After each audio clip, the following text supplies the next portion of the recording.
listening to the Bomb Hole. Bomb Hole Podcast. It's going to be very hot. It's going to be very uncomfortable for everybody. The Bomb Hole. You gonna slide down them big hills, you know what I mean, on the big, nice burgundy snowboard. Okay, here we go again. Another week, another bomb hole. I'm sitting in the booth next to Stonie Budz. How are you doing, my friend? So good. Love hearing that. Love hearing that.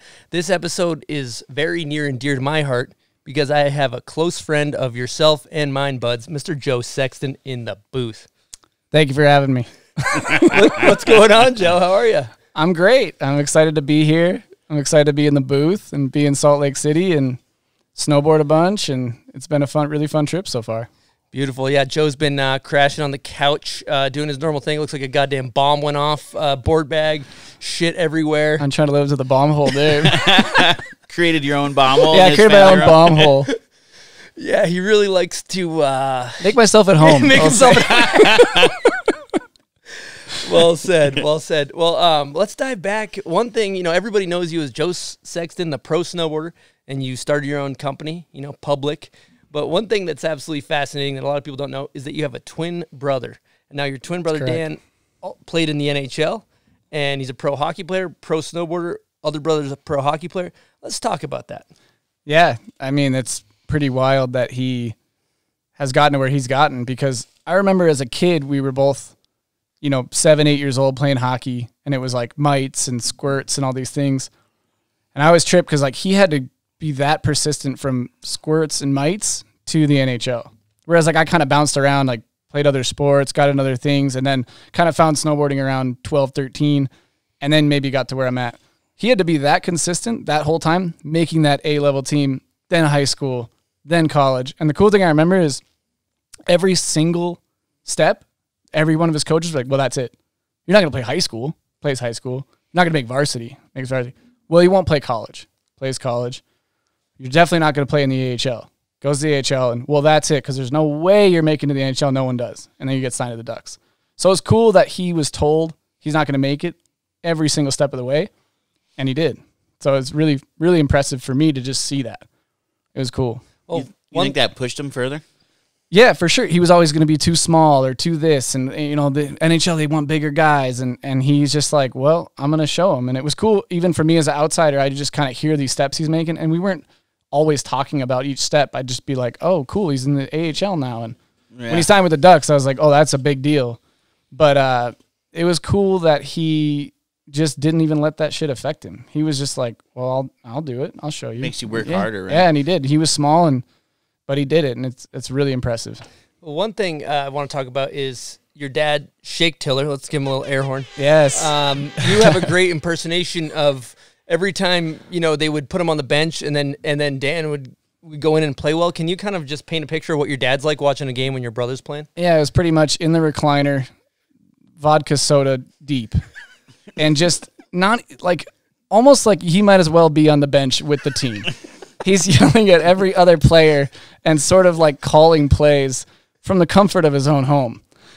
But the funny thing is, even when my brother did something good, or the coach, like, he would always say, put the kid in, see what the kid can do. He would so badly it wouldn't even be his shift, but he's like, put the kid in. The kid bury that one. He would. And like, give him the chance. And then he would. And my brother would make a great play or something. And my dad would say, see, that's what I said. I said, put the kid in and see what he could do. And they just don't listen to me. And it's just, it was like he was never happy or he was like thrilled if he scored. But that's really cool to watch your parents, watch your kid and go to the games. And when he was playing in those games, it was so fun. I mean, it was just another level of like, he's in the NHL. He's on the ice. He's playing for the Ducks. Like, you just get goosebumps every time you see it on the screen. You're just like, can't believe he's doing this. So my dad is he's very passionate. Let's just say that. Does your dad do that when he watches video parts? Come on, Sexton, front board. You gotta get that front board. Well, the thing that's beautiful is we found out that your dad refers to Dan as the kid, and then now we call Joe the kid, and I'm always, come on, put the kid in. Let's see what the kid can do. Yeah. No, I think he tries to give advice, but, I mean, he also sat there and watched me at Buck Hill from 9 in the morning till 9 at night. He'd come and put his car up and, like, on the hill and watch me snowboard, and when it's time to go, he'd flash the brights, and, like, he stuck it out. As you were learning. Yeah, he's super supportive. Took me to all the early contests and kind of did give it that sort of organized approach which maybe helped me like win some of those contests, because it was like, if you're going to do this, you're going to fucking do it. You're not going to like just slack. It was like, and I had to kind of prove to him, if I win some of these contests, this makes this career more like, he'll actually kind of understand that this could be something, right? Yeah. So I think that was the biggest part, was proving to myself and him. I didn't even want to go to these contests, but it was like a stepping stone. Like, I knew I wanted to film, but I was like, if I win this contest and it's like an accolade he can look at and tell people, yo, Joe just won nationals. Now it looks like we're going to, you'll support it a little bit more. Where if I just got dead last and I was smoking weed or something, you'd be like, this isn't going to be a career. Yeah. Yeah. Well, one thing that's really cool about us is we've known each other for such a long time. Yeah. Not much past the time you're talking about. Joe and I both went to Mount Hood. We were probably both 17. Yeah. Met in the summer camp. And then the following year, he came out and we filmed for EPI Films, really small video. Yeah. And we were in high school and it was like Christmas break and we were nocturnal. We were just lighting up rails. Yeah. Basically we just went out at night and then slept during the day. Yeah. And got a bunch of clips. And I forgot about that, dude. We've been doing it for a minute. So yeah, I think we were 17. Another one of those things that wasn't even conscious for us. It was like Adam Malinsky called me after meeting at Hood and was like, I'm going to make this movie. Do you want to film? I was like, yeah, sure. I think I'd filmed for Bald Eagle before and some stuff, but I was like, oh, cool. A little bit like East Coast production thing. This will be sweet. Met Chris and Scott. It'll be cool. But then to like stay at your house for like 2 weeks and like just get nocturnal. We were like going out at 8 at night, lighting up spots and sleeping all day. It was just cool to feel like we look back and we're like, oh, that was pretty good work ethic for back then. Like it was just rad that we were kind of like that motivated back then. And it was so like unconscious. We were just like, yeah, we're just gonna go film, and that was it. Totally, yeah. It also goes back. It kind of reminds me of that. I'm always beating a dead horse on this subject, but it's like it's not what you know, it's who you know. Yeah. And we kind of found each other, and we were both obsessed. Yeah. And you got to go meet these people that have the similar interests and gravitate towards them. And for us, that's just what you did. You just film and you go hard, and we got tunnel vision, we got horse blinders on. That's all you think about. Yeah. And you got to get around those same people. Right? And it was an instant connection too. I think with us, we got along. It wasn't like anything was forced. So it was just like, oh, go stay with Chris and film. And that kid was really fun. And it was just like, if it's hard work, if it's like hard to get past that, it's not going to work, So it was just cool that we found each other and linked up that way. And we're like, now it's still knowing each other and supporting each other still is pretty cool. Cause I remember like talking you into a trick back then. And now we're still doing it. That's pretty cool. You guys met up at Mount Hood. Yeah. And then happened to link up. That's pretty cool. Or made yourselves link up that because was it. You had a connection. Yeah. I remember you drove out with Granger and Stevens. Yep. And it was like, I met them and Stevens and Granger were so good. I remember thinking like, how are these dudes not like way bigger, And they were all in Academy at the time. And I actually emailed JB and I was like, did you just got to like do something with these? I was a nobody too, but I was just like, for what it's worth, these kids are super sick. That's awesome. And I just like was like, yeah, send, just left it at that, like hoping it would help them a little bit or something. And yeah, it was just cool. I never felt so much like these dudes are, because they knew how to film and edit. And remember I made that little like edit from Hood and you guys showed me with the Beastie Boys song. And all you did was like take like 5 minutes and made it so cool. And I was like, oh, sick. Like mine was looking so bad, like no audio, just like, yeah. We definitely had a little an advantage, I'll say, because we knew how to edit so we could make ourselves look better than we actually were. Yeah, ramping everything. Totally. Oh, man, but it's kind of a trip. If you were to take that 17-year-old kid and think, fuck, however many 100 years later, you and I be sitting in my garage. It's fun. It's just fun to look back on. It is. So. And it's a trip because like we're kind of on to doing different stuff, but it all follows the same line, the same vein of just like continuing to do what you're passionate about, which I think is awesome. Like when you talk to me about this podcast, I'm just like, yeah, of course.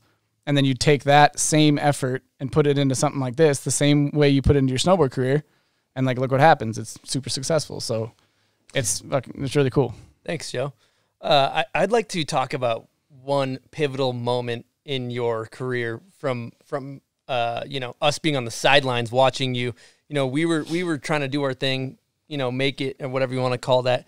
And you got that opportunity. You're riding for Nitro. You got it on Stepchild. You filmed for Child Support, and in that video part, you did a back 3 tail press on a rail, which was light years ahead of anything that had come out. You were doing 50-50 back 3s, which nobody had really done. Anyway, do you want to talk about that process for us and what that was like? Yeah, I think it was super subconscious again. Like, it was just like, what are you laughing about? I can speak about the process on a 50-50 back 3. Couple, maybe 2-3 nights. I thought I was going to get away with saying it all just came pretty easy, honestly. They paint, yeah. That process, yeah. You put in work. If you want to, that's all I gotta say is he put in work and he made it happen, and it's dope. I mean, that's how it goes. Thank you. I think I'll be the first to admit, I don't think I'm the most naturally talented snowboarder. I really don't. I think I have a lot of passion, and I think when I'm trying a trick, nothing else matters. So during those years, I saw it as like kind of a tryout. I was like, this is the first real global project. I just got on Stepchild, and they asked me to go to Finland, and like just that kind of shit, like not even thinking, like I'm just going to fly to Finland for 31 days. Not sure who's picking me up, not sure like where we're going. I just show up, and I'm like this, like, 21-year-old kid, just like, where are we going? What are we doing? And then I think that was what it was. It was just, the process of just trying shit over and over. Didn't you show up and you didn't even know who was going to pick you up, and it was just this whole, thrown into the mix? Yeah, and it was Ilari, who's the filmer. But I'm in Finland. I've never been out of the country before, and I just like show up in Helsinki, Finland. I can't even call anyone like, hey, I'm here. I just waited outside until somebody pulled up. Really? With like a fucking Subaru with a drop-in ramp. This must be them. Like, hop in, and I was just like, cool. And then we went to Fredu Servio's apartment, who was like a kind of like seeing him as like a hero kind of guy. Sick. I'm like in there. I'm like, whoa, this is crazy. And just so, I don't know, the truest form of just like, I'm just going through these motions, Like I didn't have any end game of like what I was going to do. I just wanted to, I was going to try to do what I did back home and in Finland, A 30-day trip too. That's some commitment right there. Yeah. And I was so jet lagged that I would stay up all night and then into the next day and then sleep that night. I did that program for like 14 or 15 days. Really? Yeah. Like I would watch all these movies. I had like a little mini disc, like DVD player, like just watching like the movies, and just like, then I'd get up at 8 with everyone else, like thinking I was waking up, but I was up all night. Then we'd go film all day, and then usually film into the night, and then I'd crash like that night. Extra hard. Yeah. Huh? So it was wild. You told me a funny story earlier off air where, for us rail nerds, the back 3 tail press on that down bar was like just monumental, and didn't you call the editor producer and say something? Yeah. I remember talking to Sean Johnson, and Sean had been filming movies. So he made tons of like, I thought he would maybe be a little bit more impressed with the trick. I just kind of was like, yeah, man, like I did this thing. And he's like, cool, man. Well, let us know when you are heading home. And it just like, didn't even care. Didn't care. I thought I was going to get like I don't know, some sort of like. Sounds like it was a pretty good trip for you guys. All right. Sounds like it's pretty decent snow. Anyway, I got to run. So, hey, Sean, I landed the back 3. I don't know did it go through? I don't know if you heard me. It was back 3, After making 10 movies or whatever he had made, he was just not a trick is a trick. Yeah, I think that's how he felt. Bit of a green jacket, gold jacket scenario. Sort of, yeah. All right, I'm going to pivot back to another subject that I find hilarious, and I know we got off your brother, but I remember I called you, fast forward, this was a couple of years ago, your brother, I think it was around the time he was in the NHL, and it was 4th of July, and you went to a party at JVR's house, correct? Yeah. And James Van Riemsdyk, big-time pro hockey player. Okay. And went over there for 4th of July, and can you paint the picture of what an NHL hockey 4th of July looks like?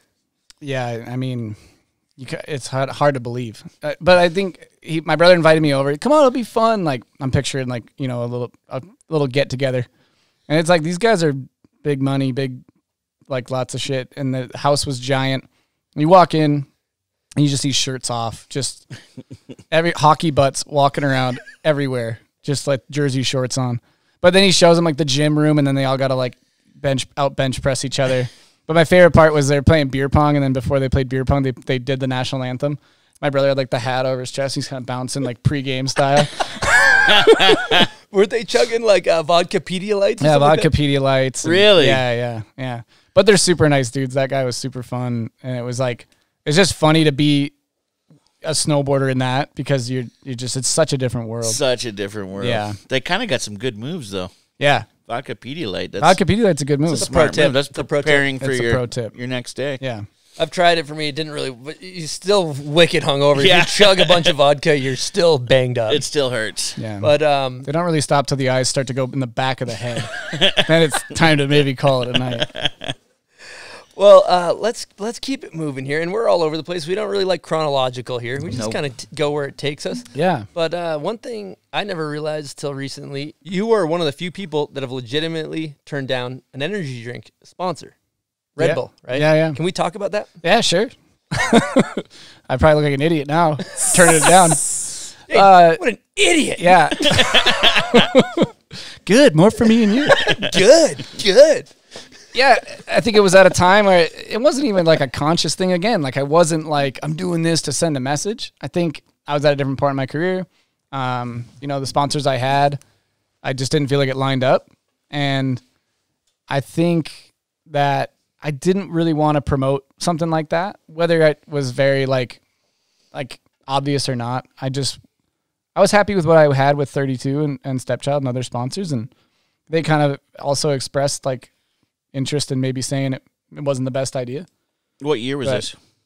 Right after that Good Look movie, I think, right around Cheers and Good Look. And it was cool though. They flew me to Venice to like talk to everyone, and I was pretty excited about it, but it just, when something didn't feel right, I just couldn't really do it. Was it like a good money offer? It was pretty good money. Yeah. Started out really pretty good money. Anything we can talk about? I think it was the first year was like $25,000 a year. And you said no. Yeah. If the offer was slid across the table right now, where's that nearest pen? would you sign?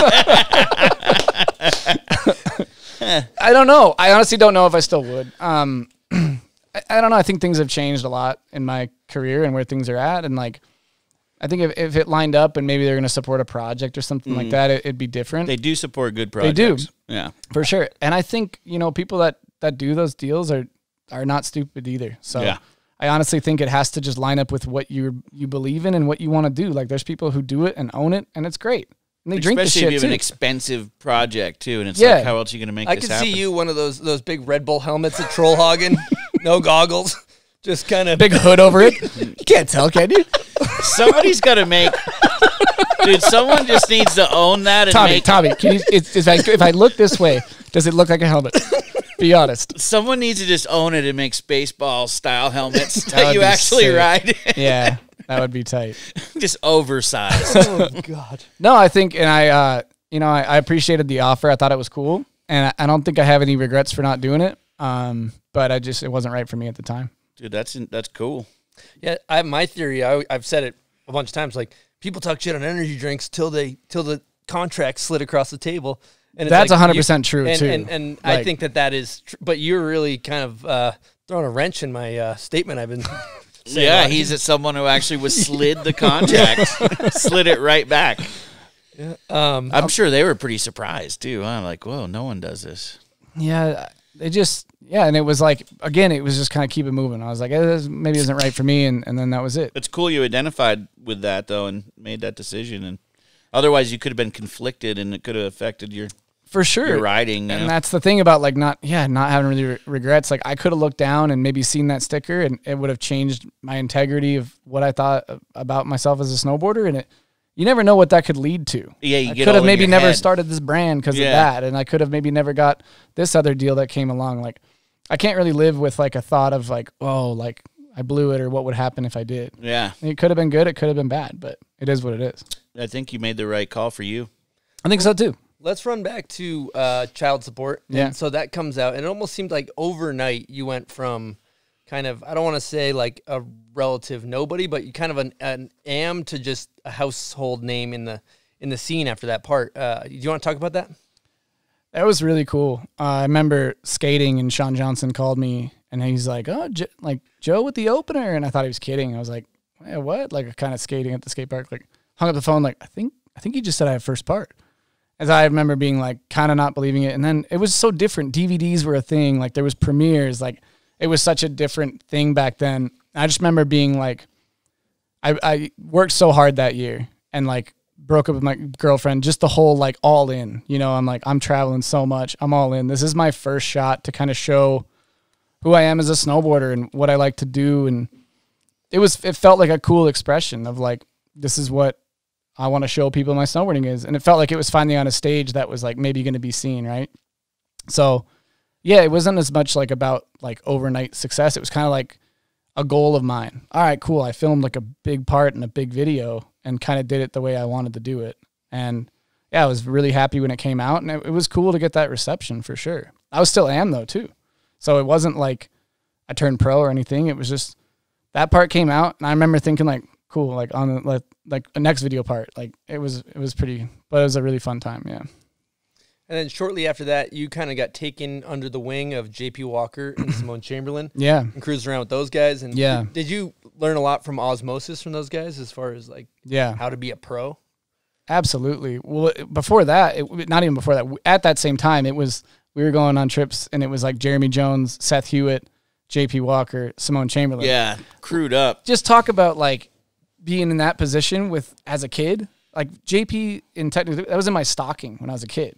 It's like Tech Diff? Tech Diff. Oh, let's go. Yeah.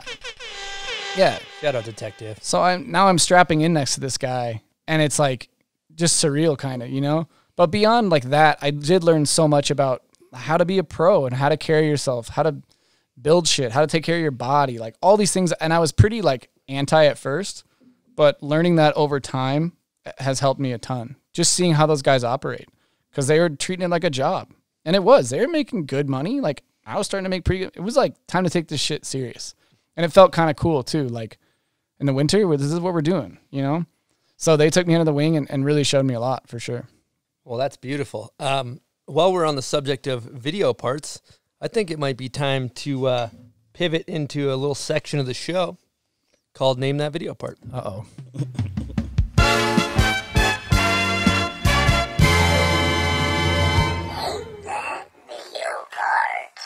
Name That Video Part is presented by the Do Tour, one of the best events in snowboarding. And most importantly, they support us.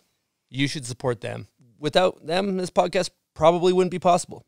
So shout out to the Do Tour, and let's get into Name That Video Part. Now, Joe, what's your confidence level? 0 through 10. 7. 7. Ooh, that's high, dude. Yeah, people are usually like way down low. I like the, I like the confidence, authority, and normally, confidence. As long as it's from my era, I think I'm gonna be all right. He gave me a couple breadcrumbs, you could say. Yeah, but 7. I like. Normally his it's the negatives. Yeah, normally it's really? negatives or 1s. You think we'll ever 2s, get anybody 3s? in the like at 10? Like I got it. Scotty Stevens, maybe. Or just someone. Yeah, Scott knows a lot. He would probably be a 10. But he wouldn't come in. He wouldn't and say admit 10, it though. Yeah, No. he wouldn't say 10. And I might be shooting myself in the foot with a 7, but I would have liked if you said 11. 11. What's your confidence? I'm 1 to 10? extremely 11. confident. 17. I'm extremely confident. All right, let's do this. Baby's gonna be alright. Justin Hebel, love hate. Movie's correct. Oh shit, Birdie. Wait. You want it again? Hold on, play it again. Oh wait. Baby's gonna Oh no. Oh fuck. Love hate, Mikey LeBlanc. That's correct. Unfortunately, you didn't get it right the first We time. can cut it, right? No, we can't cut it. What we have here, what do we have for him, Budz? God, I got so excited. We should take a couple items out, maybe. Yeah, 'cause let's he show- didn't. You know. Yeah. All right. He didn't That's get it fair. all. We're going to remove Just give some me the items. cooler. Let's Give me the damn cooler. let's take something out of there. I can see those Midwestern. Oh, you got your bomb hole cooler. Oh, Nah, let's that's a give sick it bag. all to him. We got a bomb hole mug in here. We got stickers. I like the mug. We got Stony Bud's air freshener. I want that. Woo. And we have a crew neck bomb hole. Thank you very much. You This got is the cool. movie right. This is really cool. Go pack, go. Yeah, go pack, go. You can Thank take you. that fishing in the summer with you. And I was trying to think of what I could do with this. Put it in the truck. Go fishing. It'll be at the bottom of a handrail filled with just ice cold beers. Perfect. Be that. Okay, let's go to part 2 of Name That Video Part for the viewers, listeners. If you know what video part this is, comment on the picture of Joe's Instagram post on the bomb hole when his airs, and you get a chance to win a sticker pack. Now, I'm going to give you a little breadcrumb, a little bit of a hint. The Midwesterners, this is a classic. Okay, here we go. All right, that's all you get. That's all they get. I know what song that is. I know the part. I might know the part. Joe actually suggested that I part. didn't suggest it. Can I see if I know it? Yeah. Is it Yes, it is. Hey, you know, how the fuck's he? Yes! Dude, Budz That's knows really one. good. You know what, Budz? You know the Budz- movie? I want a prize pack. Do you know the movie? You know what you get, Budz? You get the new air horn. We got a new air air horn. horn! New air horn. This is a super air horn from DJ Matty Mo. Here we go. Wow! Woo! That air horn gets me hyped. That one's crazy. That one's it's pretty subtle. yeah. Yeah, that. Dude, Bud's got one. That's crazy. Sorry, viewers and listeners. Has he This never week, got it's one? Mine. Bud's never got one. I can't believe you got that. That's a deep cut too. I would think like nobody would get that because it's underground. Right? Isn't that the artist? No, but that's like not in. It was in like movie, which is I hang with. You go on those trips. You sit and watch those movies with those guys. That's true. That's true. And I'm a big fan. As am I. That makes three of us. That makes three of us. All right, let's talk about. Let's go non-chronological because this is a good jump-off point. Yeah, sure. So you and I have spent a lot of time together over the years, and we both ride for 32. We both filmed for 32. One of their big movies they made called 2032. Now, after we were done filming for that, they did a giant premiere tour all around the world. Yeah. And we were on a 31-day premiere tour where you basically go to a shop every single night, and then you wake up in the morning, you go to a new city, and there's drinking and there's beers, and I was drinking a lot at the time. Yeah. You were drinking a lot at the time, and it sounds like this amazing life. You know, you fly over to Europe, you do the same thing. But you and I had it was a great experience, but it was a treacherous, trying experience. Do you want to just kind of dive into that?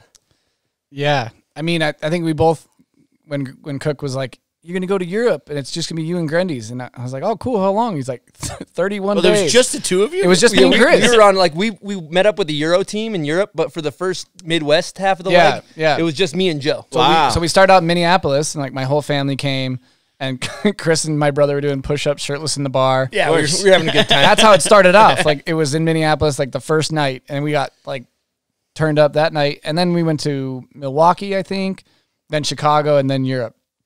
But yeah, I think what you're saying, like, we thought it was going to be super glamorous and fun, but it's like after 7-8 days of that in a row, it starts to wear on your body, and you realize that this isn't like good for you. By the end of the trip, me and Chris both were having like panic attacks. And like I had this fluttering in my chest for like the last 3 nights that we were both like, we want to go to the doctor. Dude, I had to go to the doctor after one of those, the Sims tour. Dude. Whoever books those things does not think about the human. There was no... the human body, the human can't does handle not it. come into the... One every night is just not doable. There was no break. It Yeah. was like we'd be in the car all day, and then we were telling Russ too, is like you got to go and be on that night. So it's like, the kids that are there want to see Chris. He's got otherwise you might he's got to get be damaged, ball till you fall on the stage. Yeah. He's got, And the only way to get there is drinking. he's got puke all over his jacket. Come on. Night 24. Yeah. Wheelchairs are brought out Dude. with you guys in them. Bro, the shit got dark. Yeah. It did get dark.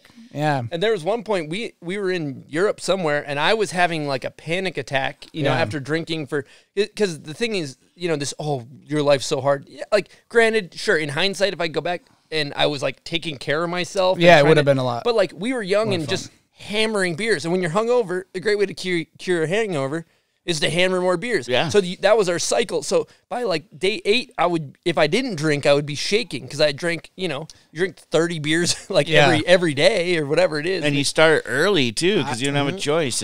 I remember being in Finland and for one of those, or with Tony Kirkala, and I was like, there was all this free beer in the back, and I was having like this weird chest flutter. It was just, I learned later, it's just anxiety. Yeah, like that's you're all having it was. Early stages of a panic 100%. attack. And I had this anxiety. And then after like 3, 4, 5 beers, the anxiety goes away. And I'm like, oh, that was weird. And then I'm on stage like, and then wake up and be, that dang anxiety's back.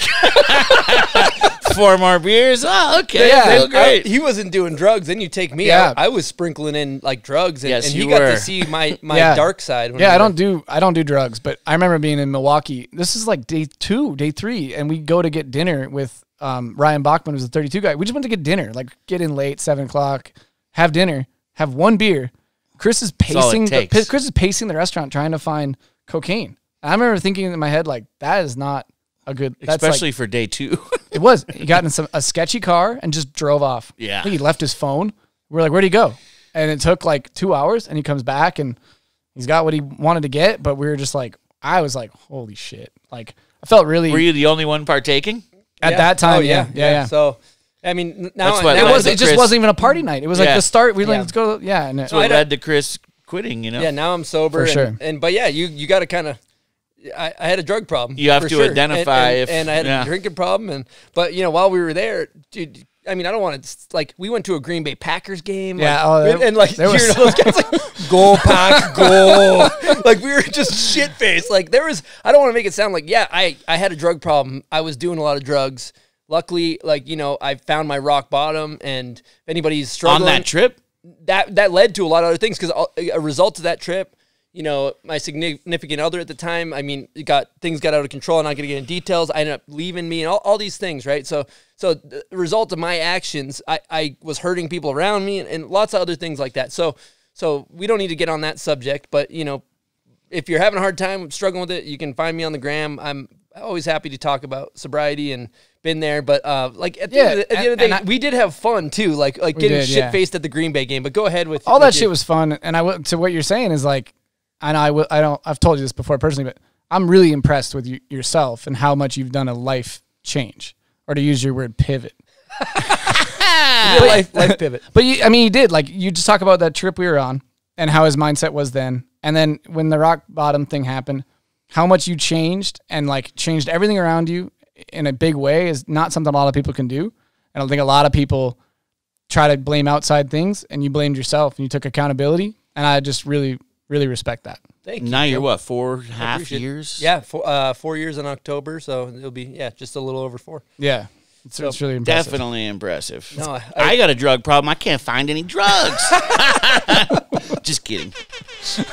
Can we get the aggressive air horn one more time? Yeah, I don't know if that one. I don't know if that one calls for it, but it is. It's an interesting one. Like you hear, this life you get to be flown around, and that's what I want. And at the end of the day, like when you actually get doing that, when it happens, it's not necessarily the life it's cracked up to be in some way. I remember being on that trip and just being like, I want to go film. Like I want to go and do what we do more than like talk about the video part. I remember just being like, I don't want to even talk about this. I want to go get some more Who shit. organizes these tours where you don't have any breaks? You know This what I was mean? just a Like they want to big- save $1, and it's like give the guys a day off here and there. At the same time, like, thank you for bringing us to Europe, Yeah. But it was like should be every other night. Yeah, we got to Barcelona. It was like dream city, and I You just can't was even like, enjoy it. Yeah, me and Chris were like, we're gonna drink water in the hotel room. Like we're just trying to like get out of this panic attack.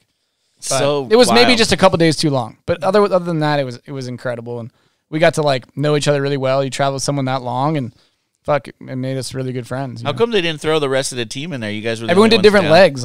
Like Stevens some people was did in Colorado. China. Yeah, China with Oh. JP. Some people did like Dude, East Coast. You and, guys yeah. going 30 days in China would be a rough one. Yeah. So we're talking about 32. We're talking about Scott Stevens. I happen to have a guest question from Scott Stevens. Now, the guest question is presented by Solomon Snowboards.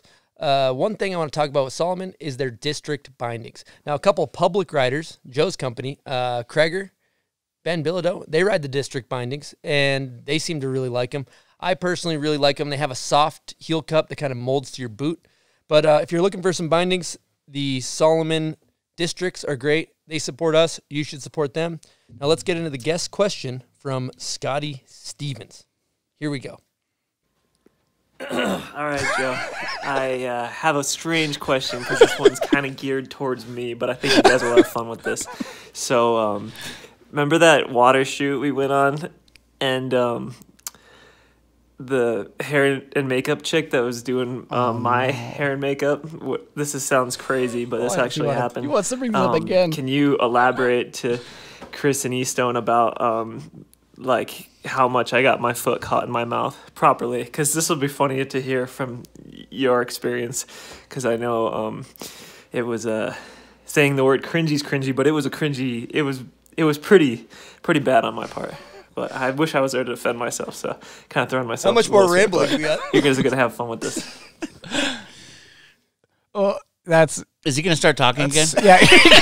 And one more thing, I just remembered this. It goes silent for 5 minutes. He's still talking. Gosh, that is so classic Scott. And not only does he put his foot in his mouth once, twice, now 3 times by bringing it up about 5 years later. He wants me to talk about this. I guess so. Yeah, Scott, I remember that. The way we were on a shoot for Fred Water, and we were in LA, and there's a hair and makeup lady for the shoot, which is kind of funny because it's like we're just snowboarders, and she's kind of doing makeup and hair. And I got my stuff done by her, and it was kind of no big deal.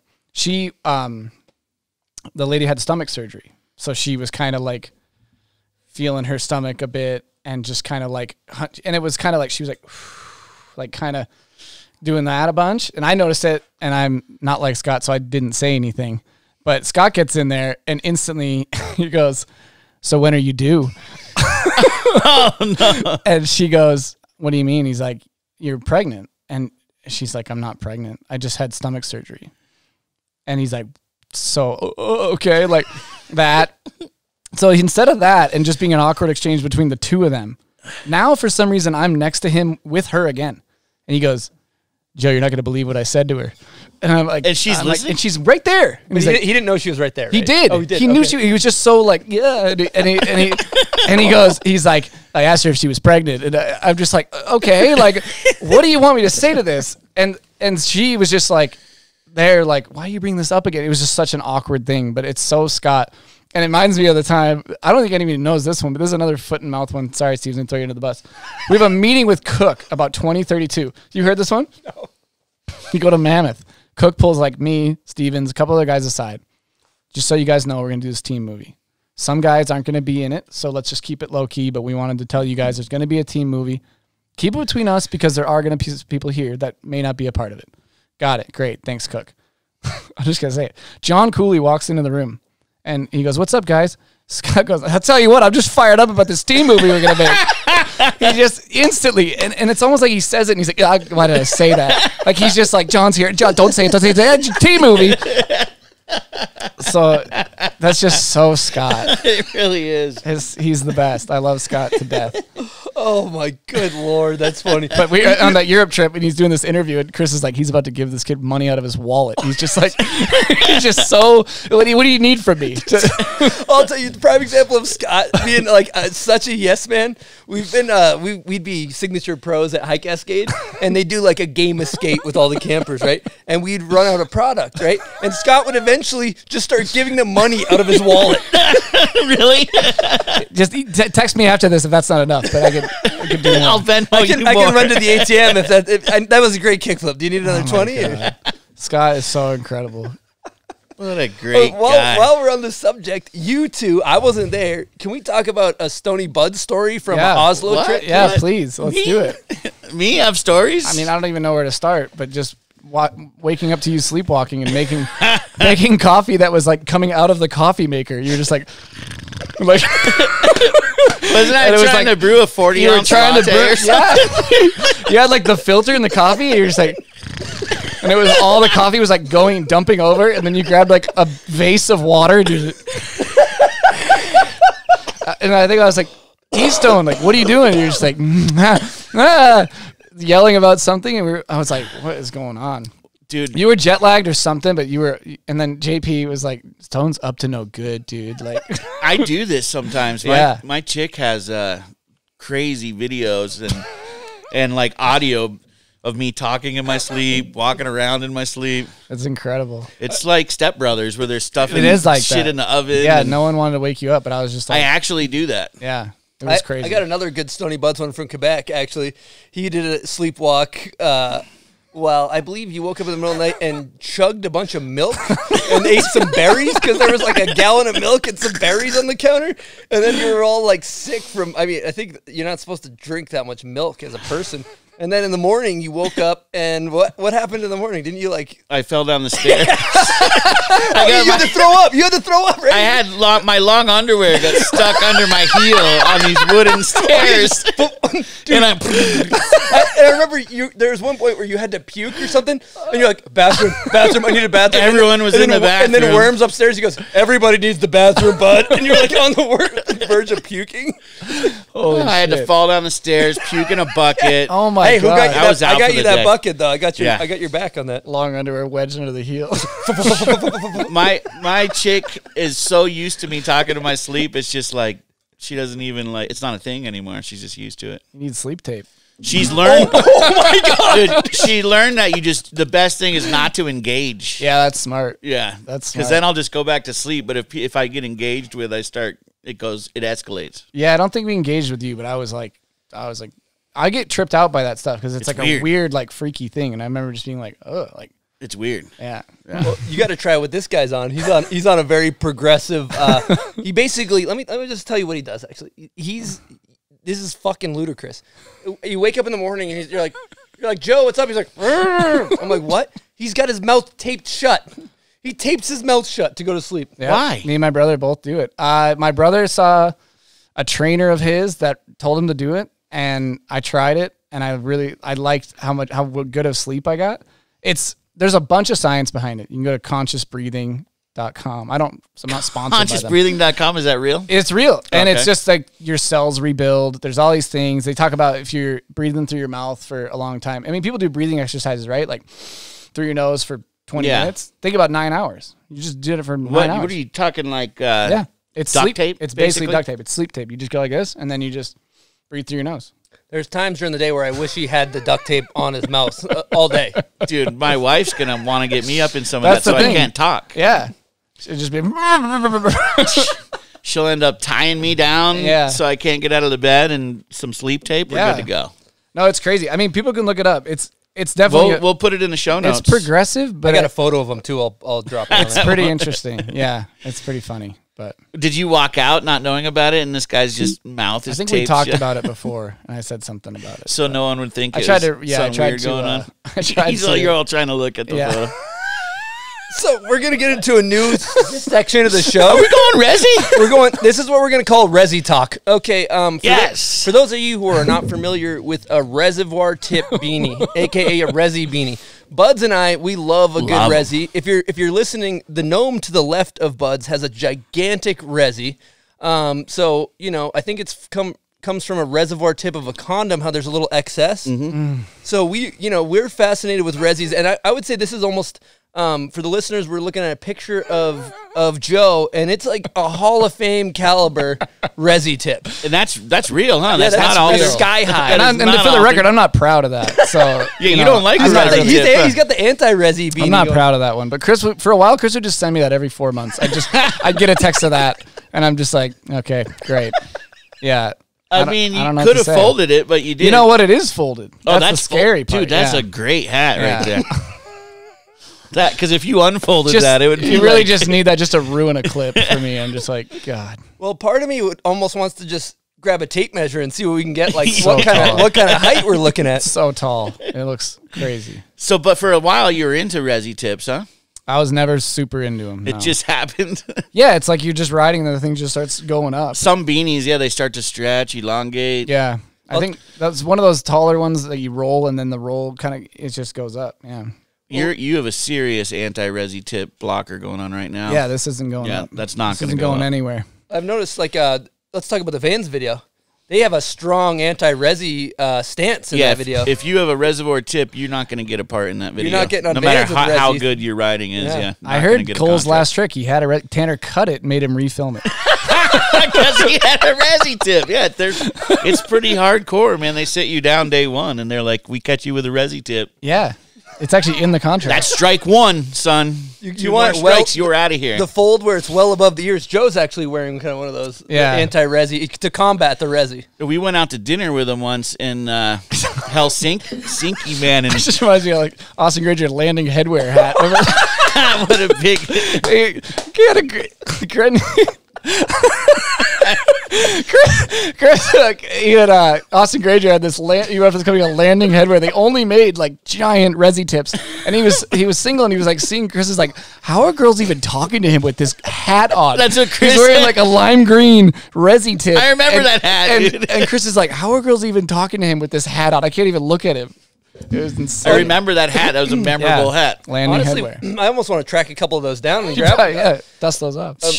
Dude, speaking of that era, the one thing that was amazing too is at the time, you know, we were hanging out together. I think you kind of lived with Austin and myself for a few months in the winter. And you rode for Planet Earth, and you basically threw all your shit in a closet. Yeah. And then our one buddy, Roger, actually, he just took a bunch of Planet Earth gear yours and he was essentially like on the team. Yeah, he was on the team.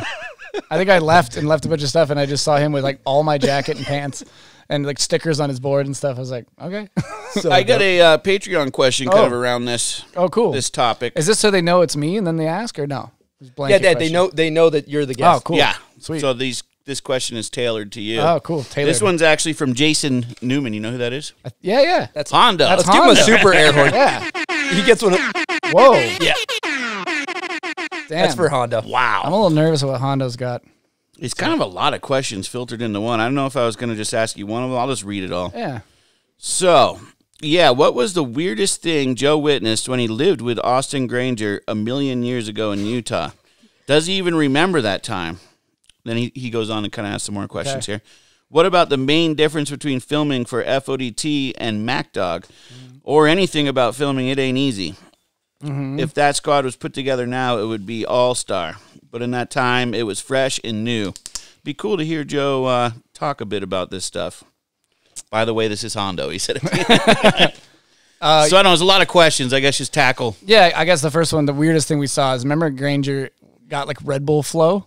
So he had like just cases of Red Bull. And that's what we would drink like as water, which was funny that I turned that down. Yeah, you turned the deal down and he used to just pound it. Yeah, maybe it scarred me. But he would do that, and then we made pizza rolls. He had a deep deep fryer? Deep fryer. We deep fry hot everything. oil, and we would just make I thought I was eating healthy. I'm like, oh, nice. Like, I'm making my own dinner. I'm self-sufficient. It was just pizza rolls. But it was a deep fryer. Yeah. So everything and I was like, well, you can put Oreos in here. Like, so we would just like lived like scumbags. That was probably the weirdest thing I saw there. It was a tiny little place. You, Granger, Roger, Bodie, too? Oh, shit. It was like a one-bedroom place, and I had like a little. I slept on the floor. Like, it was just, we just go. I didn't know you all lived together. That's awesome. Air mattresses deflated. Just, you wake deflated. up on the porcelain floor. Then we went to Rail Gardens. Remember that? We did the Rail Gardens, and we would just go film every day. And what was the question about filming? It ain't easy. That would be fun to talk about the roster. It ain't easy. Well, we were in Firefight. Yeah. I don't know if I filmed for it. That was the year after. That was when you did Tech 9. Yeah. But the main difference between FODTs, that was when we first met Stone with Cole. And how did I even get Tonino sponsored me in the movie? Yeah, I was trying to think about that. How did you get connected? I was on Nitro, and I filmed for Bald Eagle Productions, and then I think I had won nationals, and then it was like kind of Didn't you have long hair? Maybe. Yeah. Yes. Well, I was starting to get long. Yeah. And then then Tonino was like, we want to put you in a movie, and I was like, oh, cool. And I think I was into that shit at the time, like baggies. Yeah, I swear you jerseys. had like a jersey. Oh. Dude, I was so influenced by. I loved Aaron Bittner, Benny, like all that shit. Like that was my everything. So I got asked, influence. They were like, "What do you want to film for?" I was like, "I mean, Tech 9 would be sick," you know. So I filmed for Tech 9, and you guys came to Minnesota. We kind of like showed like we filmed around, and then I came to Salt Lake. I only did like a couple trips with you guys, but ended up with like a little half part in the movie. And everyone still asked me if I rode for Tech 9, and I'm like, "No, I didn't. I was riding for Union then, and Nitro." But I wanted to ride for Tech 9 because I remember Cole like went to Foot Locker and bought tall tees. I was like, "Give me a medium tall tee." Medium tall tee, that's tight. And I was just like, the same with everything. I just was so influenced, and I just kind of went all in. I was like, "This is so sick." Yeah, and you guys were from out of town, so it was a cool thing. And I think the difference between that and MacDog was maybe just a little bit more like, I remember I was kind of in your squad, but not as much. And then with those guys, I was kind of a part of a crew. Full part of the crew. Yeah. But I mean, it was sick meeting you and shooting. Is that when you started, when you went on to shoot with MacDog, is that when you kind of met JP? And yeah, that was Cheers was that first one, and JP had gotten on Stepchild right at that same time. Yeah. So that's when all that stuff kind of happened. But that was it was people. It was like People. Pierre and those guys. Yep. So it wasn't as much Mac Dog. It was like Mac Dog's under his umbrella, but Yep. it was people and those guys. That was a good movie too, though. That was sweet. That was really cool. Going back to what you said earlier, I just got to kind of chime in on the Granger story because there's one in particular that just jumped out at me. That we used to fuck with Granger because he rode for Drop Gloves, I believe. And he would get a box, and what we would do is he would get a box from Drop.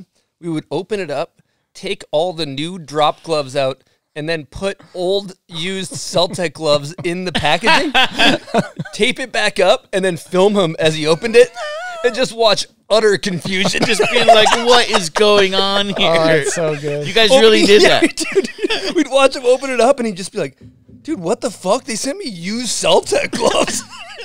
Granger was nothing if not loyal, though. If he got a new sponsor, landing, Drop, he was flying the flag. Gordini goggles. Gordini goggles. Jeez, he had a good roster. Good for a minute. roster. So sick. You know that I would say that fry later you were talking about, Yeah. the frying machine is Yeah. kind of what spawned his cooking career. It could be. Yeah, Yeah. straight up. I remember he brought that thing over to my house once See? and made chicken wings. Yeah, dude. It was the start, and now he's just a pro chef for Traeger. Yeah, it's awesome.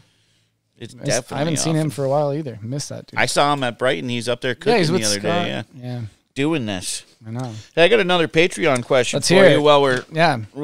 in the Patreon questions. Mm-hmm. This is from Maverick Killed Goose. Is there? Oh, okay. Great handle. Great handle. He says, "Hey, Bombhole, I want to ask Joe about filming with JP for This Video Sucks, and if he really had to put his jacket on for him." Sick. I mean, yeah, that was like, it was obviously theatrics a little bit, but he was the Don back then, and I was just, I think that was I hadn't turned pro yet. Yeah. So it was like, that was the running joke, was like, till you're pro, son, like, jack it up, dude. Like,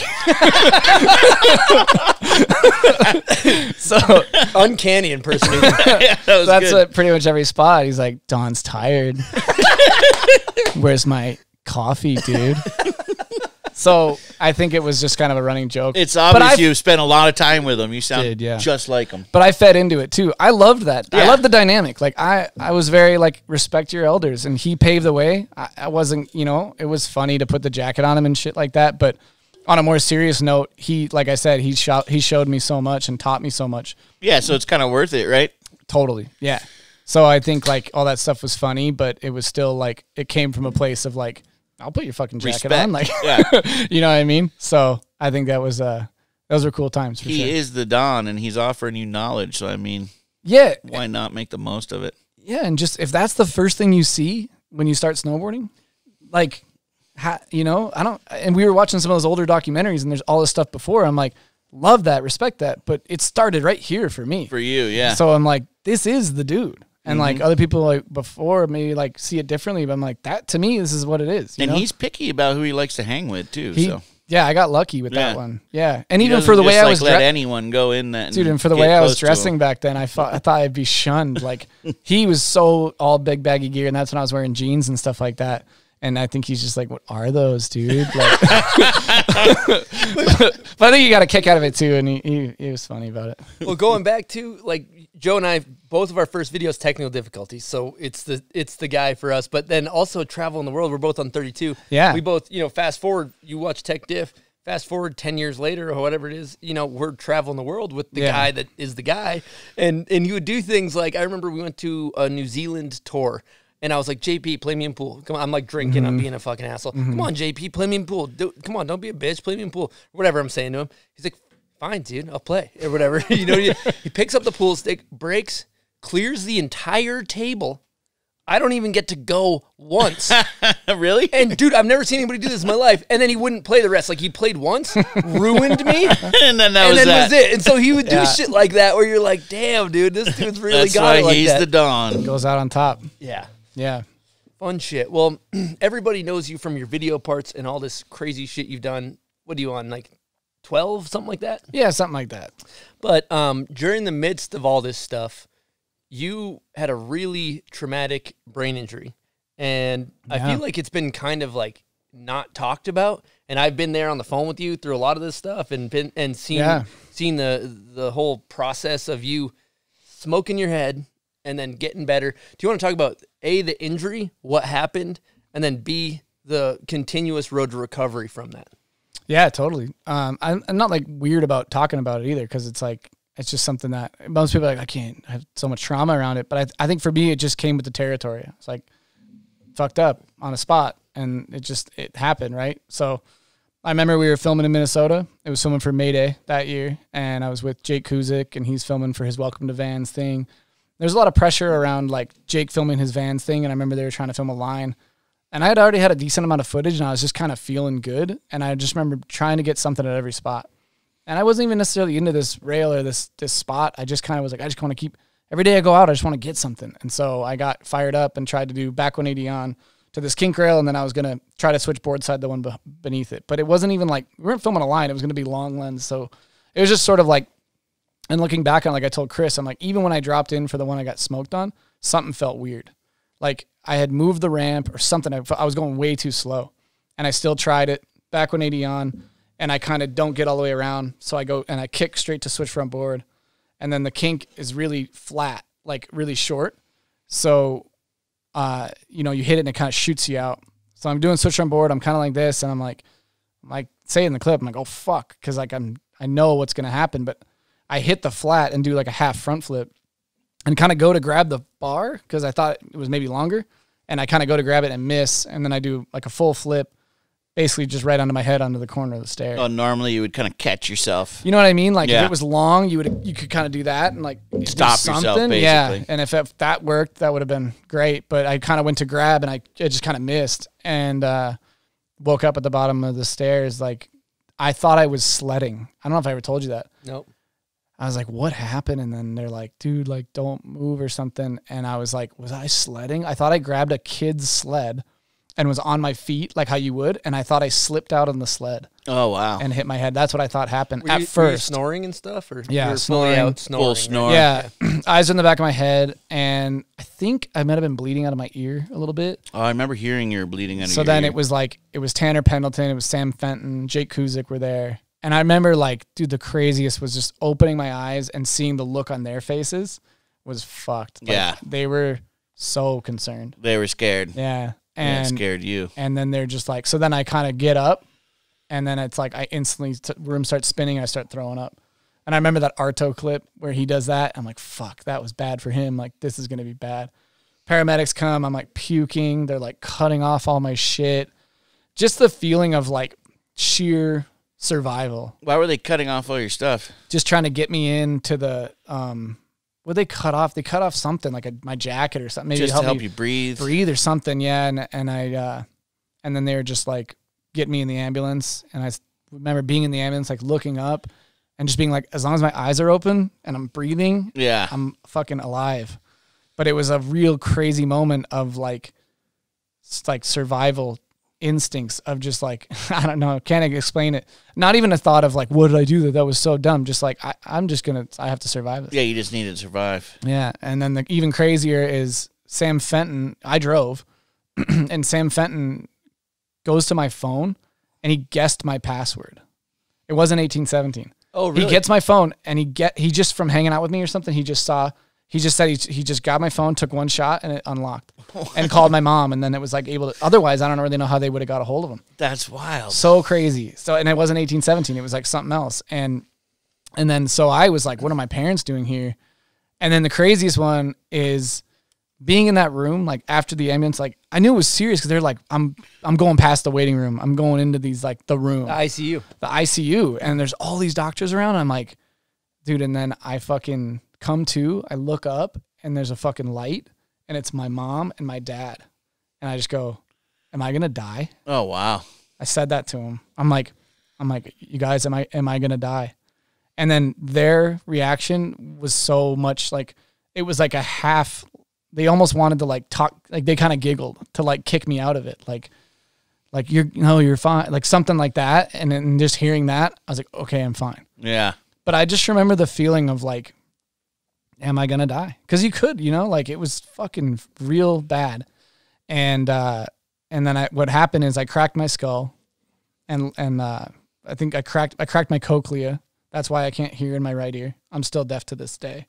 And then when the skull cracked, it alleviated the pressure that usually causes a lot of those really bad things, as the air pressure gets stuck in there. Yeah. So when I cracked my skull, it alleviated that pressure. So that was like the best thing that could have happened to me. And then from then it was 3 nights in the hospital and puking constantly and vertigo and dude, just a really crazy time. Yeah. Well, and this, some people knew about it, some people didn't, but it seems like that, that was in, I think, January, correct? Yeah. And you had kind of road to recovery, maybe didn't do anything till spring, kind of dabbled back on your board a little bit, took it pretty mellow at Hood, and then the next year kind of eased back into snowboarding. Yeah. But I do remember some people not understanding the magnitude of which that injury was, because it's sick to see you back now where you're at. Like you got the cover of Snowboarder Mag, you're still doing, phenomenal tricks on your snowboard. But there was this weird curve where people didn't understand what you had been to get back in and filming. And do you want to talk about like your motivation, why you didn't stop? Because I think, personally, a lot of people that had gone through what you could have gone through would have been like, I'm fucking done. I might recreationally snowboard, but I'm done doing this shit for a job, So let's talk about that. Yeah, thank you. Again, I don't think it was a conscious thing. I think I want to do this shit. I'm so passionate about it that for me it was, what rehab till I can get back out there. As long as, the scary thing was I didn't have my balance for like a month. I had vertigo for a month. I would walk a straight line that I thought, and I'd say, is that straight? My dad didn't have the heart to tell me. I was basically fucking bouncing off the walls.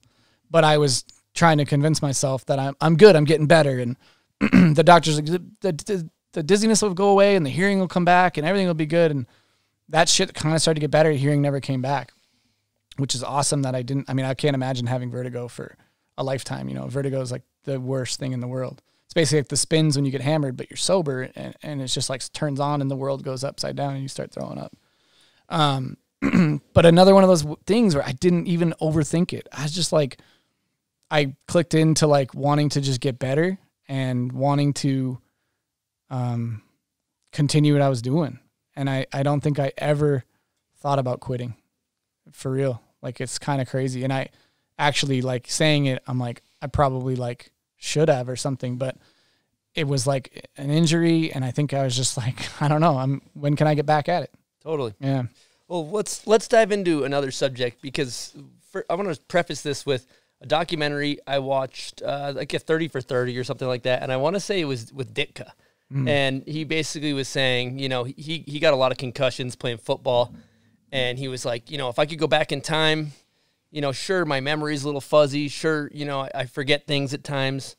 But if I could go back in time, I would do it all over again. And I'd do it twice as hard, right? And that's how I feel. I've had 10 concussions. We've talked about this, right? And we both struggled with this. And one thing that's going to come up in the comments, I can already tell you right now, is people are going to be like, well, dude, what do you do? Put on a helmet. Like, boom, sure. that's it's over. Like, once you put on a helmet, you can just go on. Like, it's, and one thing we got to address is a lot of concussions, whether you're wearing a helmet or not, it doesn't fucking matter. Yeah, the brain's still getting jostled. Yeah, brain's getting jostled. Where I landed on the stair, particular place, the helmet wouldn't have got to. Yeah, it was there. And yeah, and to each their own. To each their own. That's great. Exactly. If a helmet makes you feel comfortable, wear a helmet. That's awesome. Like, do you have a stacked up amount of concussions? I probably got a couple. That was a bad one. Not as many as him. His is a T.B.I. I've had a serious... Oh, yours was actually a T.B.I. Yeah, yeah. Yeah. I mean, Granny's who knows what's worse, but I mean, I've gotten my bell rung a couple times, but I mean, being knocked out snoring and T.B.I. with, brain swelling is definitely... Did they have to remove some of your skull for a little bit or no? I think no. I didn't get any kind of surgery. It's just it cracked. Awesome. They watched the... Well, probably because it cracked. That's exactly why. Yeah. Normally, or they'd go in and I think they crack it. Yeah, they crack it and remove a little piece, but yours did it on its own. Yeah, and I had that conversation with my dad about wearing a helmet, and he was like, he knew because for me, every time I've worn a helmet, I've actually hit my head, I feel like.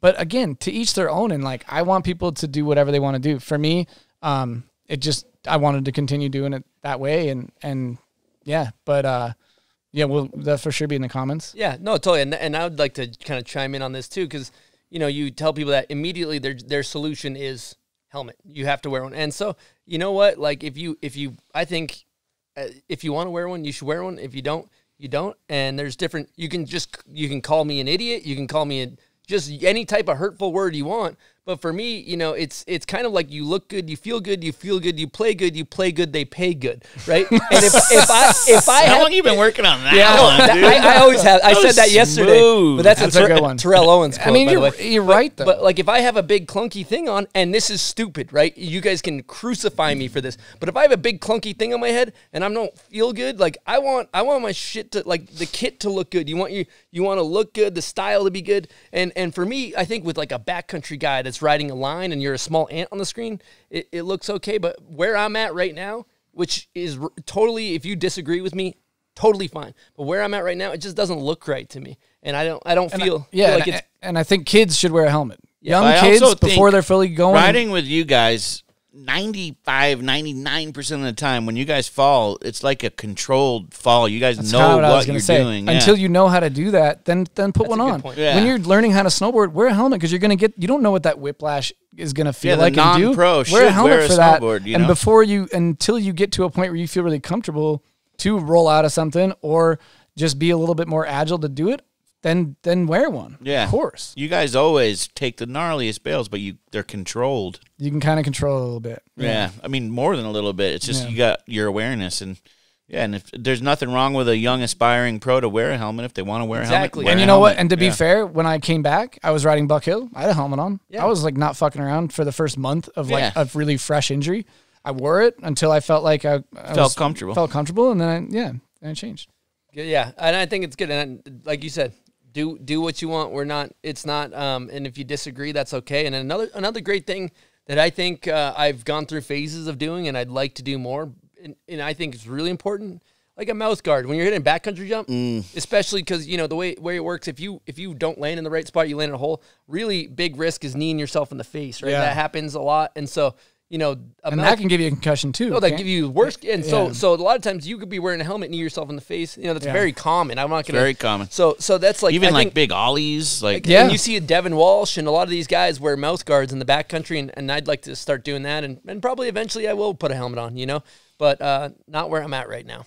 Yeah. So Joey, one thing I want to talk about is the fact that you and I have both kind of basically had some issues around the mental health side of things. You know, both at our heads. I had some substance abuse. You've had a bad T.B.I, right? And we've always been on this kind of quest to find the next thing, right? Whether it be yoga or some other shit. Or sleeping with your mouth taped exactly. shut, That's the next thing. Let's dive into that. You did some crazy gyroscope thing, right? Yeah, I did gyrostim therapy, which is like you get in like a NASA chair pretty much. And the thought was that they fuck your brain up so much that when it recalibrates, you're like good. And it just did not work at all. It didn't work. I mean, I don't know. Like I felt so crazy after, and then I actually ended up going to Europe for this L1 photo shoot. And I was like trying to tell them I had this therapy done. I looked like I couldn't even snowboard. Like really? I was so dizzy and so out of it. Like they're trying to shoot a photo on like a flat bar, like a 8-foot long little flat bar. I couldn't even get to the end of the rail. And I was like having a panic attack. Called the doctor in Europe. Like, what did you do? You know? He's like, it just takes time. It takes time. And it did like calm down, but I don't think it was like a life-changing thing for me. But that is like the level of like, if this is going to fix it, I'm going to do it. Like me and Chris would talk all the time. Like, have you heard this podcast? Like, have you heard this new therapy, new like idea? So I think we both come from a place of like trying to fix it. And we both kind of learning that there is no fixing it. Do you both have short fuse issues? When filming, yes. Just when filming? My patience has gotten a lot better. I know Chris has short fuse. Chris has short fuse for sure. Well, it's just very common with head injuries. Yeah. Well, you do improve. Like for example, I've seen gains where I do have a short fuse, but I've noticed that it's a little bit longer. I got a lot of work to do than it was. After you did that treatment, I noticed a difference. And that's my partner said that too at the time and stuff like that. And but I love that where you think that you get there, right? It's like, all right, I'm going to do this treatment and then I'm going to be good. I'm going to start meditation. And you got to realize at a certain point in time, it's kind of a love the process thing. You're just like, absolutely. I feel a little off, but I'm going to try this. All right, that works. But like, and if you stop doing it, it doesn't work, you know? It's kind of like what I was saying about like, that dang anxiety's back. Like if I wake up in the morning, I meditate and I'm conscious kind of throughout the day. I'm getting exercise. I'm snowboarding. I'm doing my work. I'm doing these things. Like I'm journaling at night. like you're kind of good, and you don't realize you're good because you're feeling like you normally do. Mm-hmm. You only feel off when you feel off. So then that's what happened. I'll go party one night. I won't meditate that next day. I'll fucking lay around on the couch, and then 2-3 days I'll have like a panic attack or be anxious, and I'm like, see, I'm broken. Like this thing came back, and it's like I don't look to the things that I was doing were actually like helping me. Yeah. The human body's amazing because you don't notice anything that's wrong with anything in your body until something feels weird, and then it's all that. Yeah, and I'm hypersensitive to that now for some reason. Like I don't know if it was after the head injury or whatever, but my anxieties have become like a weird little thing in my stomach equals, quadruple how dangerous it could be. It could be some disease or all these things, and that sucks. But I'm just learning how to like navigate those things. Yeah, when everything's running right, you just don't feel anything. And that's the way. Is like I think we always want to feel that way all the time. Like when you're feeling on, it's a cool feeling when you're just like buzzing kind of and everything feels right and there's no real worries. And then sometimes it takes like you get by yourself, you're not doing your thing, and then the mind is powerful and starts to tell you that something's wrong. Mm-hmm. It's true. And at the end of the day, also, one thing that we tend to forget as humans is that life ebbs and flows. Like sometimes you're going to have good days, you're going to have bad days. They're not all going to be good, but just know you got the tools to deal with those when you're having a rough time. The good days wouldn't be good without the bad days, It's true. And like having, only good days, like you have those bad ones to kind of appreciate the good ones too. But when it's so bad, you just have this like, like I'm so fucked up, I'm broken, like that. You kind of get down on yourself, and that's not helpful either, right? But there's people who are really good at navigating it, and I think I've gotten better at it because I really worked at trying to fix it like I was working on other shit in my life. Like with us diving into these podcasts and books and things is just like we're just hands on. How can we fix this? Like I didn't want to be the person who sat around bitching about what I had going on, and then someone from the outside is like, well, you're just laying there doing nothing. Like I was like, at least I want to be actively trying to do things so I can say that I'm working on these things. I love that. I love talking about this stuff. It's kind of nerdy, but we're both into it, so let's just stay on it. And people might not be into it, but like, dude, some things I really am fascinated by is like simple, actionable stuff you can do, right? Probably a lot of snowboarders out there smack their heads. Yeah. And there's different areas of the brain that get affected differently. Yeah. And for me, one of the ones, memory and stuff like that, it was one that was damaged, and I had a lot of trouble finding my words, and that was what the brain scan. But one very simple, actionable thing you can do is reading. And I was never a reader, and I always I fucking hate people that read and they're like, oh, I'm like intellectuals that think they're better than people. I fucking hate that guy. So like I found out that, a lot of this cognitive therapy I was doing was based around books and reading. And like I noticed I finally got to this one book. I really like Robert Greene. He's an author, and he has some thick, hard to digest books.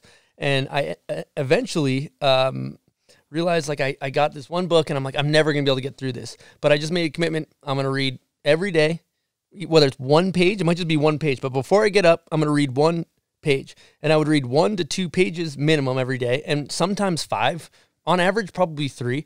But next thing you know, you wake up and you're like, holy shit, I read this whole book. Yeah. And all I did, and it was in 5-page increments. And so it's like, it isn't that hard to just, if you just make a commitment to say like, and that's really good for your brain. And remembering what you read is also important. So if you read it at night and write down what you read in the morning, that's activating, your brain. So your memory. Well, and even when we talk about like just the simple act of doing something every day, like you're like, I wake up, I make my bed. Remember you're saying that, like it's just doing something every day consciously is kind of huge. And like, I did 50 days in a row meditating and 50 days in a row journaling after my mom passed away. And it was like this way of just like, I don't know if it was coping with it or something, but it was like a test. Like, I just want to see, actually try to do this, not 3 days in a row, 3 days and see how I was like 50 days. And I marked it down, and I felt, there were still bad days in there and things like that, but it was cool to look back and go, I did this every day consciously. So I think that's huge. It's just a lot of people get in and get hyped and then they fall off. And like, I'm guilty of that as well. But everyone, to be conscious and to do it for a lot of days in a row, I think you do notice, some benefits. And the brain's a muscle. You got to use it. Exactly. Yeah, exactly. And you got to use it or lose it. Exactly. And you can take that into like, if you're doing that, I did this 50 days in a row, like your work seems a little easier. You're the problems in your life there's that you can handle shit better. Like I remember, my girlfriend was telling me, I felt like I had a little more patience, and she's like, you had a bad temper. You were really short when we first started dating. And like, she has to remind me, like, you were kind of a mess before even like this whole quarantine thing. And that's when I really took a step of like, I want to try to become, there's no excuse now. We're stuck at home. Like I was like, I'm going to use this for good instead of bad. I'm not going to drink every day. I'm going to use this as like some optimization and try to come out of this a better person. I think that's really cool for people to hear, because you hear a big narrative, and for a lot of people, very reasonable narrative. They've lost their job, or people, lost people around them. But, you kind of took this quarantine and had like a positive thing. You flipped it in a positive way. That's all I could do. That's all I want. I think it was easy to be really negative. I mean, this thing fucking sucks. Like, and the knee-jerk reaction is to do nothing, But I never felt so much more like I want to come out of this better. And like, I just wanted to use it as like a full like spectrum of like, there's all this time. I want to make sure I'm using each one for positive time. And that's when I came up with like that journal idea and things like that. Just trying to put it into like actionable things and just like filling my time with positive activity. Feels good to accomplish stuff. Dude, it really does. And for whatever that means, even if it's going to the gym or doing a home workout, you're like, well, at least I did something. Like I did a home workout and like I went skating and, I answered some emails, and you can go to bed like, well, I did something, Exactly. Yeah. Yeah. I love that. And then the fundamentals, I was looking at this, I don't know how this relates, but I was at a different gym than one I normally go to, but I was at one not too long ago, and it was like a pyramid of kind of like how you, I don't know if it would be like gains or accomplish what you want, but essentially it was like, a bunch of things. It was like diet, what you put into your body, this, that, sleep.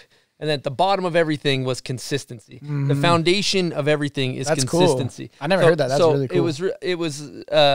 It kind of like made a light bulb go off, because you're like, it doesn't matter how well I eat. It doesn't matter if I'm good at snowboarding. Nothing fucking matters unless you have consistency. So it's like, the consistency, even if it's a small amount, consistency is really fucking important for this type of shit. 100%. Like eating better is just being conscious and being consistent, or just trying to sleep better. All these things. Like I love that, because it's true. And that it's not a magic, like some people, it's so hard. It's like, it is really hard, but there's simple changes, simple habits that are tough. But once you do it, they're fairly like, they're not like, it's not a course you have to pay $10,000 to get healthy. You can just kind of just try to be a little more conscious. Mm-hmm. All right. Well, we've been talking on some nerdy fucking self-optimization. Let's do a little pivot. Stone's over it. He's like, no, I'm down, dude. Let's get into some hot takes, dude. People like our hot takes. Okay. First one, MJ of snowboarding. Who you got? Oh my gosh. MJ of snowboarding. Like my world. Michael Jordan. Michael Jackson. I mean, I'm going to say JP Walker. It's you too. A lot of people hate that answer. Do they? A lot of people hate it. I just think it's I'm with you. I'm with you. It's our generation. Like that's like asking. Guys, that's like someone might say Wilt Chamberlain. Because they're like Babe Ruth or some shit if they're mad old. Sure, but like, I don't know. I gotta say for my generation, that's it. Okay, next question. Worst trend in snowboarding. Already answered this off air before. Negativity, I think, is one of the worst trends in snowboarding. But just like across the board. I don't know. Yeah, that's a good one. And again, like I'm not like trying to preach. I just like I'm on some like trying to positivity, and like I don't know. Maybe it's like this brand and seeing a different thing, but trying to help people out. And I think this industry is really small, and I think the more we help each other out, kind of the better. And dude, I was as guilty as everyone. When I was a kid, I would talk shit for sure. And I just learned that it just gets you nowhere. So I'm just fucking over that. And I just would rather spread positivity. And you can still call a spade a spade. You don't have to love everything, but you don't have to preface it with like, this is whack as fuck. you know? Well, there's tones to that too. Yeah. Because there's like fun negativity where you're Yeah. like, that's just fucking whack. But Yeah, you're like yeah. goofing. Yeah. And then there's people that are just toxic negativity where they just can't get out of their own way. And There's a they're big just, difference Yes. between joking around and actually just being a negative person. 100%. Bringing everyone down. Yeah. Okay. Thoughts on the beaver slap in the lift line when you you got a take on that? I like it. Yeah. Is that when You you, like get the, you get the ice chunk off the board? Yeah. Yeah, I like it. Are you a I've been known, yeah. Did you I've see done Pat Moore posted one? I've done it. Well, because it gets icy in the bindings. So, yeah. I mean, you have to slap a little bit, right? do you feel like it's a little bit of a flex in the lift line? Not as much of a flex as dragging your board across the parking Oh, lot. let's give that an air horn. That's a good gotta flex. get Wow. That's got to get a name or something. Yeah, like, the board 'cause drag. That was Wow. the best. Like the people who just like they can't lift it 2 inches above the concrete. and they It drag just it. has to drag, so everyone turns and goes, "Oh, damn!" What about skiers, dude? When they throw the whole thing, just the end of the skis on their Oh, shoulders? the harpoon. That's what That's- Johan calls that harpoon. Dude, He and said they're snowboarders do it always too. spinning around. Snowboarders do it to joke on the skiers, I How think. else are you supposed to hold skis though? Under your arm a little bit? I mean, yeah, you don't need to Oh, throw true. just the Yeah. end of them on your shoulder so it sticks out 6 yeah, feet. yeah. That's And then true. they walk through the village like with their funny boot walk. Sure, a couple people have been smoked in the dome ski with that one. Yeah. But I like What, it. honey? And they just Yeah. spin around Yeah, and yeah. smack you in the face. I want to circle back around to the edge drag for a little bit because The edge drag. it is just when you're just walking through a resort parking lot and somebody's got their snowboard by the binding and they're just letting that thing bark on the Yeah. pavement. Letting it bark. It's just It's usually a sponsored rider. oh yeah, Definitely, You yeah. think it's kind of like, hey, I get free boards? Yeah, it's Or- like I don't care about this board because there's another one in my car. But even me, I'm like we don't get a ton of boards, so I'm holding that thing above the concrete. Now you see the truth in it I know all. how much they cost. Yeah. I'm not really trying to. They're not cheap. No, Well, they're not that's a cheap. great segue because where you've landed, you've had some great sponsors over the years, and ultimately you have landed on starting your own snowboard company, Public Snowboards. Yeah, Let's talk about it. that's Reasons why? you know, I get asked the question a lot. There's not really a reason why. It was like I was riding for Stepchild for a long time, and I think it just got to a place where I wanted to do more, and I don't even know what doing more meant or looked like. It just was like some inner thing that was like, I got to do something else. So I ended up quitting Stepchild, and I got a couple offers to ride for a couple other brands. It was like Nitro and I think K2. And I was really like, I was going to go back to Nitro, which kind of sounded cool. Like that was how I started my career and stuff. But at the end of the day, staying up at night, I couldn't like sleep without thinking about those didn't feel right. Again, it just another one of those like it would be cool, but you know, and it was nothing like if I wasn't 100% sparked on it, like firing up to do this, then it didn't feel right. And that turned into pitching to Stepchild about starting another company. And it was going to be 1817 boards at first. So I texted Brad Richmond and I was like, what if we did 1817 boards? And he was just kind of like, oh, we're down. Like we can do it. Kind of through Stepchild, right? And then it was about 4 months or 3 months out from the trade show, SIA. So as we're kind of kicking around doing boards, I'm like, well, that eliminates everyone who is part of 1817 that has a board sponsor. The Animals can't wear a t-shirt. Jake O.E. can't wear a hoodie. Like, I was like, well, that sucks. Like now it's just this board thing and all these dudes who are a part of it don't get to be a part of, like, it's just a board brand now. And so I was like, never mind. I don't want to do that. I'd rather keep 1817 what it is as just like a homie apparel, whatever you want to call it. Like just a crew, you know? So I was like, he's like, okay. And I told him like, let's not do 1817 boards. I want to do something else. I was just, what if we just did a different name? And it's like, essentially like we're starting another company from scratch. Yeah, sure. Just whatever you want to do. Just the trade show's in 2 months. So whatever. And it was like literally from then, like, damn, okay, I'm starting a brand. And started writing out a ton of names. And that was like the crazy fun part. I reached out to my friend Anthony Capetta, who does like graphic design work for a bunch of big brands in New York, like Halls and Michelob Ultra. And I'm like, can you help me with like, you know, I think I was just like, can you help me with a logo? And he's like, you're doing your own brand? Everyone was just like, what? And then he was like, yeah, I can help you. And he kind of did he did our logo, like that face logo. And then he helped do one of the first boards. And then it all kind of fell into place. I remember being in Bear. Daryl was on Stepchild. I was like, I think I'm going to do my own brand. And Daryl was so cool. Whatever you do, I'm going with you. And that was really awesome. He didn't care what it was. And then I was in Bear Mountain with Daryl. We were like, well, who should we have do the board? It was just such a funny, like, we don't have a lot of time. Like, how do we figure this out? And it was kind of cool that way because it wasn't planned out. It was like shooting from the hip. Like, who do we have to do the graphics? Who do we have sell this stuff? Like, who do we, you know? And then it was kind of like, this dude's sick. Let's have him be a part of it. So I called Josh Manolas, who's a good skate friend of mine. And I said, I'm doing my own snowboard company. Can you help us do like a t-shirt or a sticker? He's like, you're doing your own board brand? I'm like, yeah. He's like, can I do the graphics? Like, I'm like, the board graphics? He's like, yeah. And I was like, yeah. So I'm like, sure. And I showed Daryl like his kind of reel of like his vibe. And Daryl's like, dude, that's our guy. Like, this is sick. And no idea what it would turn into, but Josh was down and I was just like, cool. So from then on, we kind of had it going. And, yeah, it's kind of a long prelude, but basically it was 2 months before the trade show. And then I came up with the name. I wanted to call it Private at first. And then I was like, well, that's weird. Once it comes out, it's kind of like, what's private about it anymore? What about public? That turned into like this cool greater good story of like, I wanted to include a lot of people in it.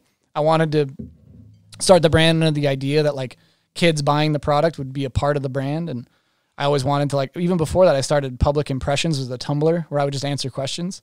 And I just liked the idea of like peeling back this veil of inclusivity. I wanted people to feel like if they mowed their lawn, you know, to save it to buy this board, like send us a photo of you riding it and we'll post it. We'll just like, we'll chat about it. You know, I wanted there to be a community with it. So that was cool to have like an idea for the brand. And then even like a bigger picture about it. I was like, I want to be one of those brands. I think I had seen a big brand not answer some kid on DM or on his gram about like a warranty question. I was like, that's such a bummer. That kid could have mowed his lawn, saved up for this board, and like he just, whether it's not a warranty, he just wants cheap, right? Just wants a response, right? Yeah. So I remember thinking like, I want to be the brand that responds and is just like not too cool for school to respond. So that's been the ethos from it. We're in our 5th year, learned a shitload along the way. But dude, I wouldn't change it for anything. I think it's been such a fun ride and I've learned so much and I just kind of got thrown into it, but, I couldn't be happier. Fuck, man. I love what you're doing. And thank you. One thing I want to say, just using your own words, and I may put some words in your mouth here, but going back, talking about like back in the day, you turned down Red Bull, right? So turned down a huge sponsor. That shows how much you care about, you know, certain things. Like you care about, you know, gear and the culture, right? You're really into snowboarding. What tricks go in your part, or what spots are cool. You're really particular about this snowboard industry, and you carry it like near and dear to your heart. I can say from an outsider, or you know, as a friend. And so it seems like to me, if you look at the space of snowboarding, it's a lot of brands are owned by bigger companies, right? And so if you look at skate, you look along the wall, there's almost something that fits everybody. Oh, maybe I'm a Baker kind of kid. Maybe I'm a Palace kind of kid. And it just seemed like in snowboarding, you know, there was no brand that felt like it was like, you know, like the way Andrew Reynolds is the face of Baker, and maybe that's a shitty analogy. There's not like that type of vibe in snowboarding. I mean, maybe there is, and somebody's going to be offended, but like as far as from our world of street snowboarding, I just didn't see it from anybody. And so I just feel like you filled such a necessary space of people that share the same core values with snowboarding as you. Damn, thank you. Yeah, I think when it was the opportunity to do it, I did want to put like the proper care and attention into it. I wanted to put a team together of people that I liked, and I wanted to do it like I saw people do before me. Like I wasn't going to just do like a strictly direct to consumer with no team or something like that. I just wanted to I wanted to get it into shops. I wanted to do it, just follow that same model, you know? And I wanted to come from a place of like appreciation for what was before me too, and try to do it right. And I wanted to create something that was kind of new and that kids could like I said, like something that kids could maybe connect to a little bit. I got to commend you real quick on the team, because, you know, there's a lot of teams, a lot of different people, but there's this like intangible thing that some snowboarders have and some don't. I like to refer to it as flavor. And your guys' squad, they're all full of so much flavor with Krager and Ben. And then I want to talk about Jib Girl, because, you know, we had her as a guest on the podcast, and it was crazy the amount of people that were like saying really, really hurtful things about her, and Yeah. you know, she's doing her thing, and it's just, I just have mucho respect for, you know, having her on the team. You want to talk about that? Yeah, that was a really cool, just the way it all worked out. I've known her for a little bit. We weren't super close, but she had moved to Minnesota, and I'd see her at the skate park and things like that. And the one thing that I'll say that no one knows is, like, she skates and snowboards harder more than anybody. Like, me and Josh go to the skate park. Okay, see you, Danielle, and she's still there, like, skating. So I saw that, and I was like, all the other, you know, bullshit aside, she's a skate and snowboard rat. Like, she loves it. And that was what first grabbed. I was just like, this is dope. And then beyond that, she's really fucking good. She's really good at snowboarding. She's really good. And she cares about what she's wearing. She cares about what she's doing. Like, it all makes sense when you see it. And I gravitate towards people like that. I like seeing someone who cares what they're wearing, like, who wants to look fresh and, like, wants the trick to accent the whatever. So I had to hit her up, and I was just like, I thought she was going to ride for someone else. And I said, hey, are you still riding? She's almost going to ride for DC. Yeah. I said, are you going to ride for DC? She's like, actually, no, because I want to stay on this outerwear thing. So I'm not doing that. And I said, whoa, okay. Like, do you want to ride one of our boards? And she's like, yeah, I'd love to. And then I was just like, do you want to ride for us? Like, it made sense to have her on. Yeah. But I honestly thought she was, like, inaccessible. I thought she's going to be like, yeah, here's my price. And I'd just be like, oh, fuck. Yeah. But she's so down. And that's what's really cool about her, too, is she also just reps people that she just backs. Like, she wears that smooth 1/8 hoodie that she is like a kid. She's just down with it. She's just brothers. Like, she's just, if this shit's sick, I'm going to run it. Yeah. And you kind of get this feeling like, oh, it's like, you got to pay her a bunch for that spot. If it's sick, she's going to run it. And she is a super authentic, talented, motivated snowboarder. And I'm really happy to have her on. That's cool. Okay, I got a Patreon question. Did you want to? Oh yeah. So yeah, we get asked. I think some people are maybe confused about what our Patreon is, but basically it's a subscription-based platform where you sign up and you kind of gain access to some behind-the-scenes footage. We do an exclusive interview with our guests. You kind of get to ask us questions, and then ultimately we kind of let you know who we're recording with, and you get to submit a question to eStone, and maybe it could be on the air, so it's kind of fun. And ultimately, we don't have a big budget or anything, so it's kind of cool. We're a podcast supported by the people. We care about this community, and I just want to say thank you to all of our Patreon members already. And if you're looking to sign up, you can find it at bombhole.com. We have a link, or patreon.com/thebombhole, I believe.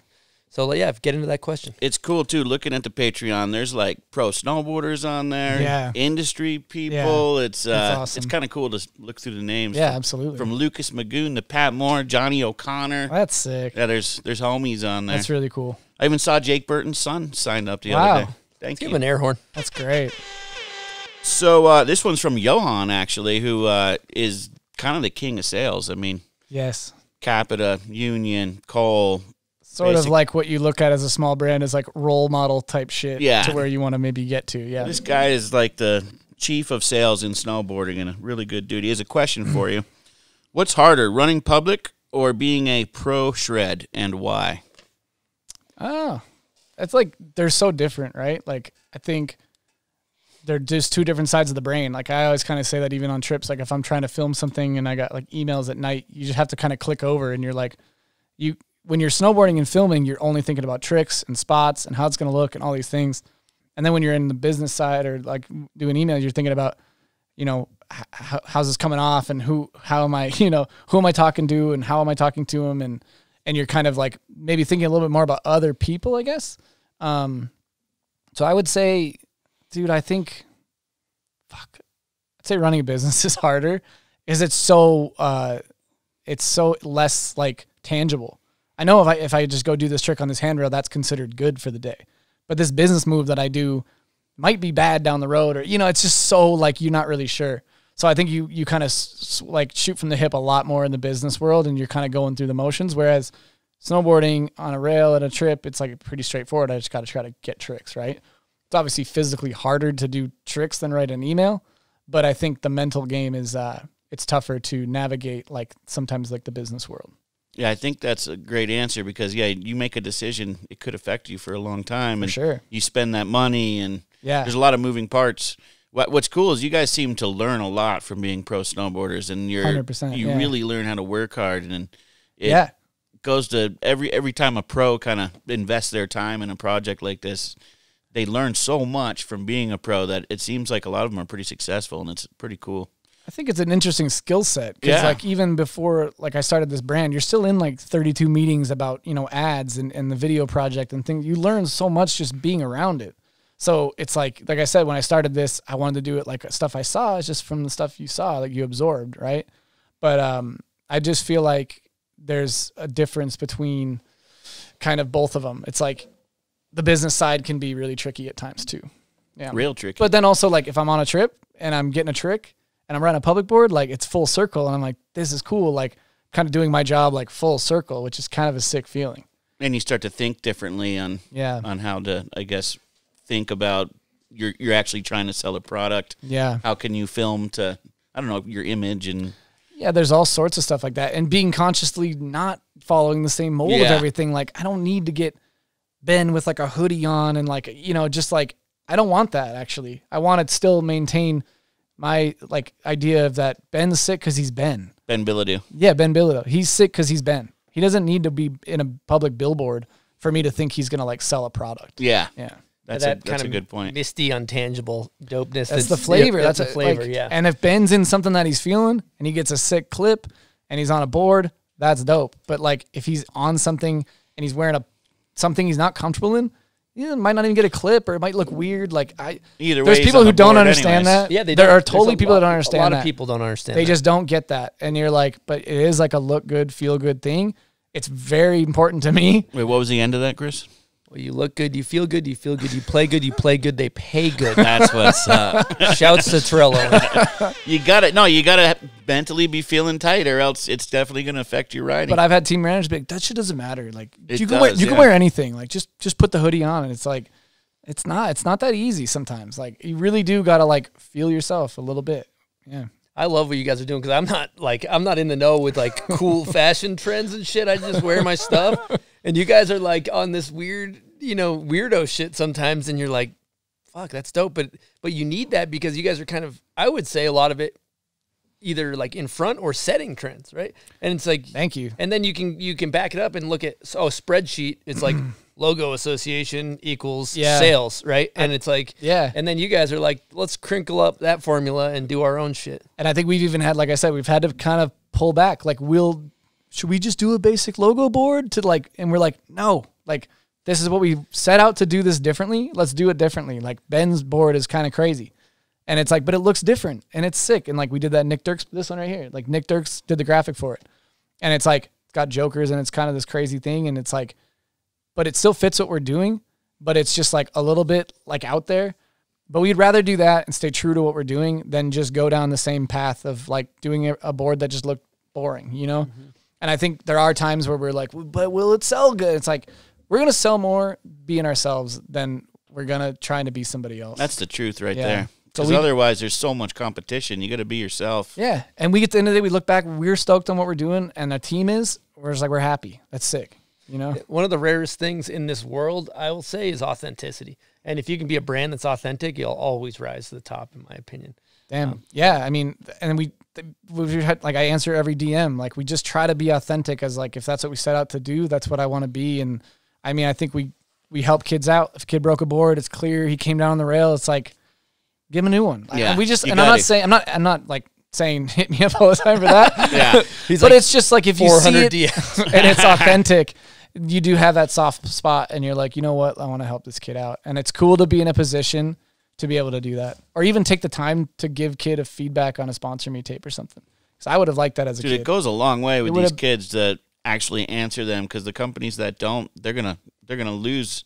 They're not gonna get that connection, and they're gonna be a customer for life. Yeah, and it even goes beyond being a brand owner. It's just like me personally. I'm like, if I, you know, now there's this access to that stuff, and I feel like it's cool to give a kid some real guidance instead of just being like, yeah, don't bother me or something. Your shit looks good. Like, you know, try to do this a little bit, or think about this, or find the best kid in the park and be as good as him. Mm-hmm. Something to work towards. That gives that kid that little bit of a spark to like keep it going, right? So, and there's kids that I see tons of potential with. Like, every kid's really good, you know? But then there's that kid with a little bit of flavor, and that it's cool to see too. Going right on target with what we're talking about. I get this DM all the time, so I'm sure, you know, as a brand owner, you must get it all the time. But, you know, do you have any advice for somebody to get sponsored? And it'd be really interesting to hear from you as a brand owner, you know, whatever, team manager, everything, right? Like from your perspective, if these kids are wondering that, what is something that you're looking for or you tell them to focus on? Yada, yada, yada. I think I don't instantly discount them for sending that message, because I think that's just the age we're in. You can like reach out and be accessible. And I think, and there's kids that we've sent boards to from like a DM that ultimately you have to have some footage to show for it, right? So it's hard when they just send a message with nothing to show. You're like, yeah, send some footage, because that's, you have to see something, right? But I think the main thing is like what you're saying, a little bit of flavor and a little bit of like bringing something different to the table as far as like, A, what you look like on your snowboard, your work ethic. Like just because you get a board and film your first part, like it's a long process to keep this stuff really going. So I think you want to see that in a kid, like if he's, and you got to be in the street a little bit too, like a lot of park clips, and you're like, because going in the street's a whole different thing. Finding spots, building the spot, all the things like that, Vans, like the stuff they find, you got to have an eye. You got to know how to build stuff. Like it's another level of like professionalism to get there. But back to that whole thing is like a good example is Tommy Towns, right?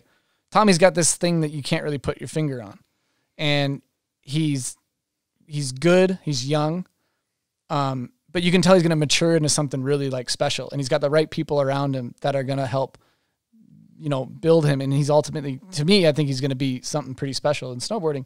And I think you can see that in people. That's why he's kind of getting stuff going right now, because he's young and people can see it. But it's always sort of an unspoken thing.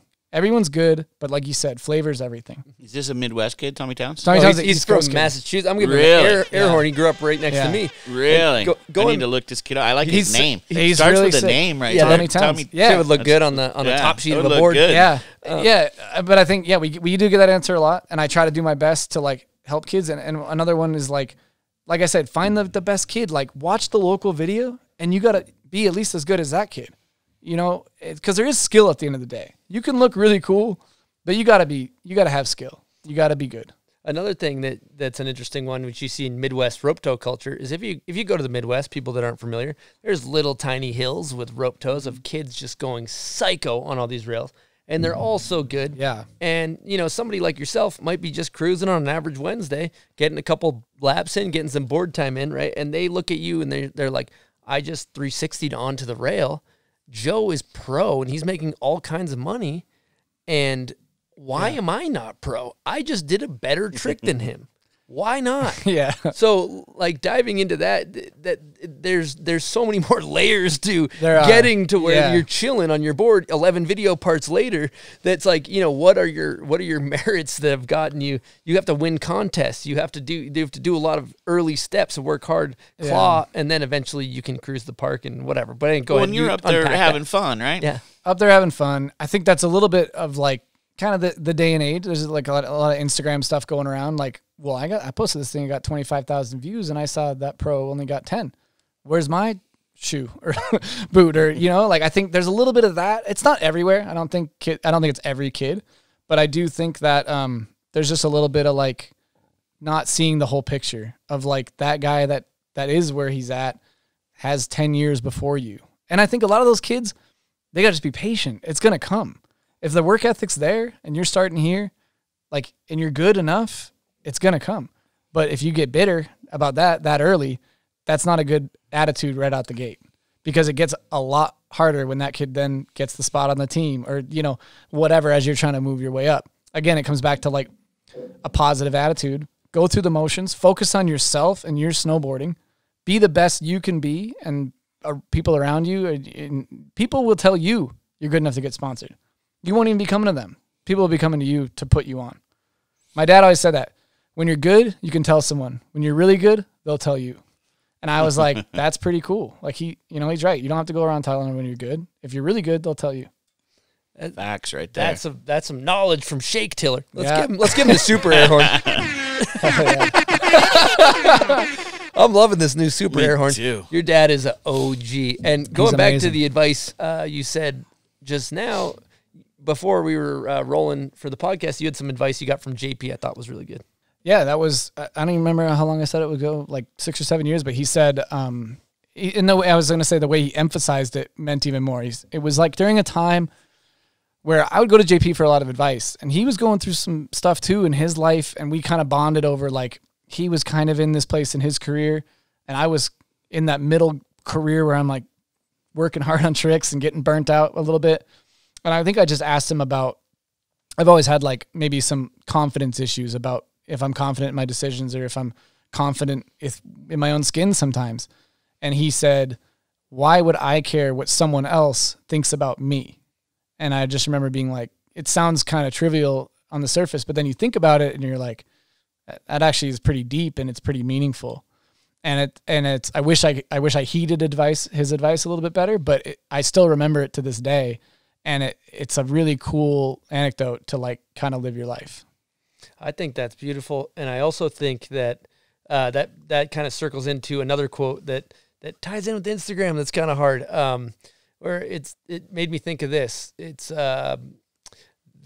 their opinion of me is none of my business, or like your opinion of me is none of my business, right? Yeah. But unfortunately with Instagram, your opinion of me or whatever, right? You can actually see it instead of somebody.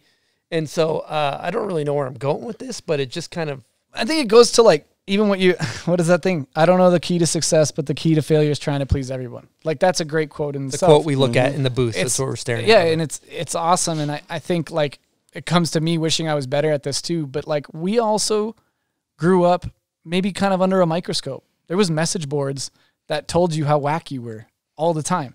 So I think, and I try to explain that to people who, if you don't, and we're like this level of any bit of notoriety, right? Mm-hmm. But that shit hurts. It cuts you deep and you start to like remember those things. So I think that's part of it is like now moving on and that's not as prevalent. It's like you going to Starbucks and the people serving you, it's like, that's the message board. Like, do they like me? Do they think I'm cool? Like all these different things. Right. And that's what I struggle with, where I'm like, I'm too worried about what other people are thinking. And I wish I could turn it off, but that's just maybe some scars from looking at that shit back in the day and wanting to not give a fuck, but secretly giving a fuck. Well, yeah. And the black belt move is like trying not to, right? But even let's just take message board, Instagram, whatever it is. Now it's Instagram. You got 100 comments, right? Yeah. 99 of them are just like very positive, and there's that one that's like hurtful. Yeah. And for some reason you think about the one, it's like, dude, always. How do you know? Always. Yeah. That's the black belt move. And Jamie Thomas came on. He was a guest. He said some great advice. He's like, take the extreme negative comments and take the extreme positive comments and throw them out.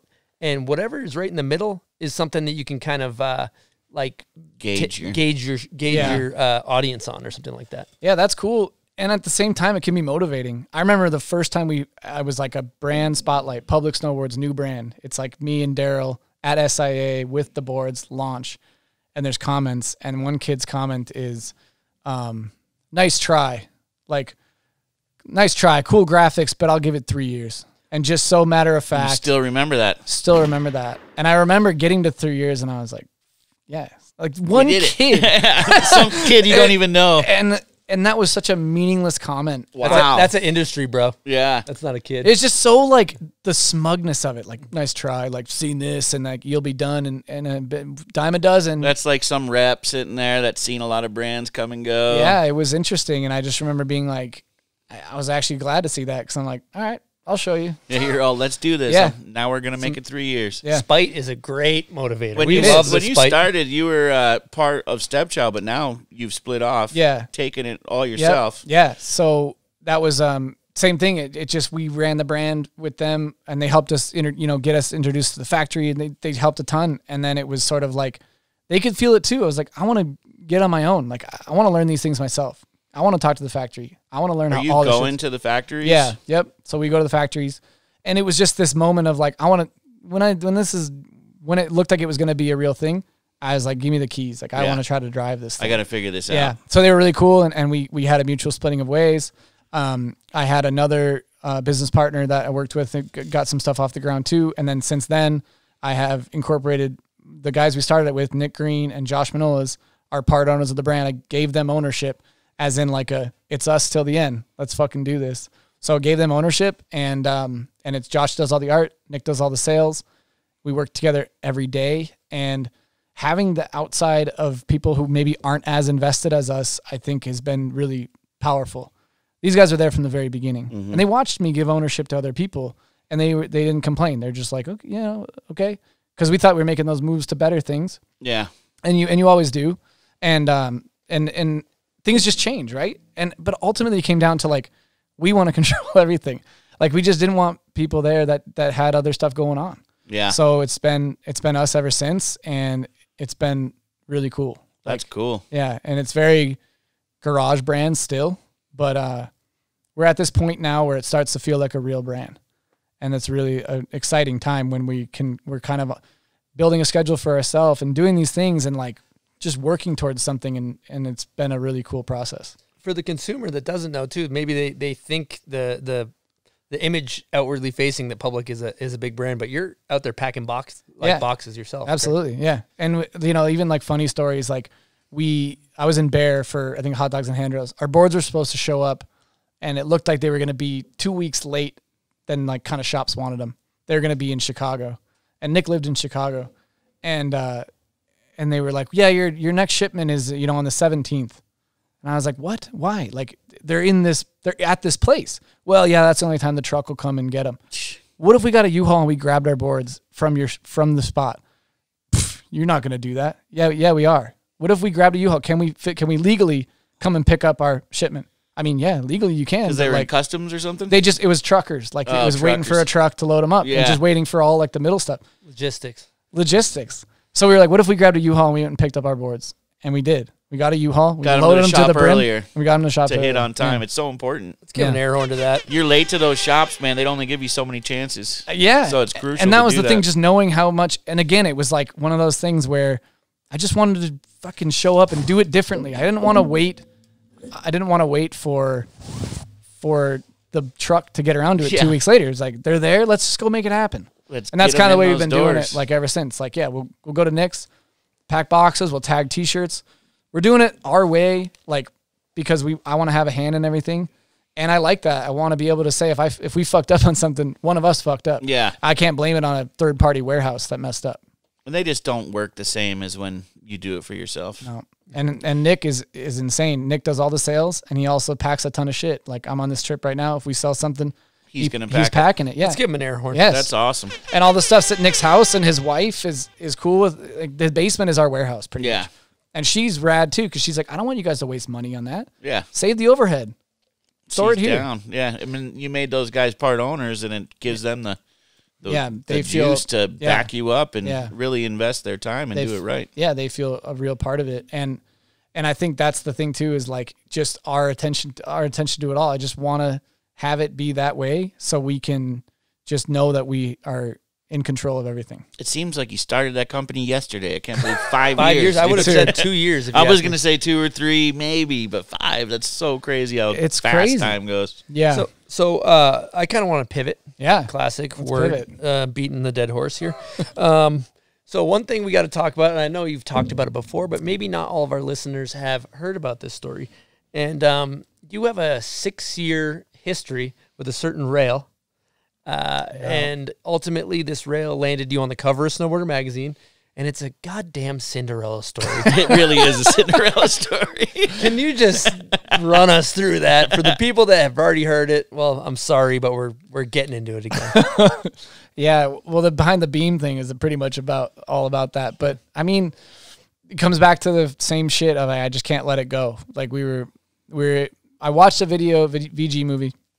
And it's Nima and Jed at the top of that rail in Omaha, and they're pretending to go down it, like they're pretending to hit it. And I'll just remember that was the start of it. I texted Meyer, I'm like, where's that thing? He's like, it's in Omaha. It's impossible. I'm like, let's go. And he's just like, it's impossible. I'm like, well, I want to see it at least. Check it out. Like, we'll go to Omaha. We'll just breeze by it. We'll just go take a look. Breeze by it in Omaha like there's any other reason to go there. Yeah. So then, of course, we like look at it, and I'm like, shit. Like, I got to try it.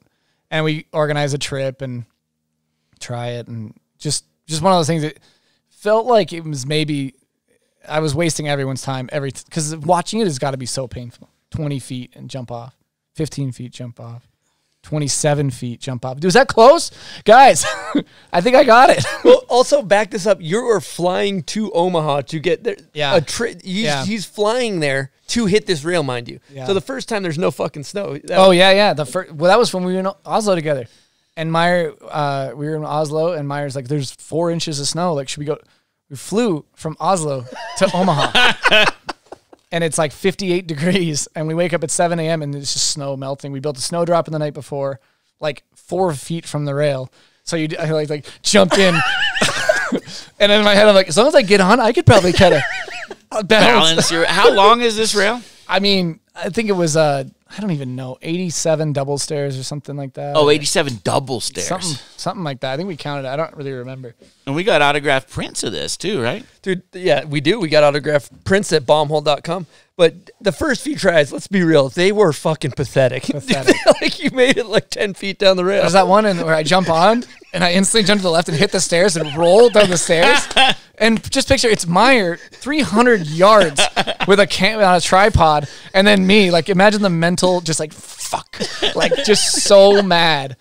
And flew there to do this. Flew there to do that. It's like, and it's fucking. And then I remember you were like, he lost the battle or something, or Meyer's like, he lost the battle, he didn't win the war, didn't lose the war or something. Because you were like, how'd it go? And it's a picture of me just on the concrete. Oh like, yeah, in a mental pretzel, just like. Any tears shed on this rail? Tears were shed when I came close and the winch broke. I was used to winch into it. That was the old move.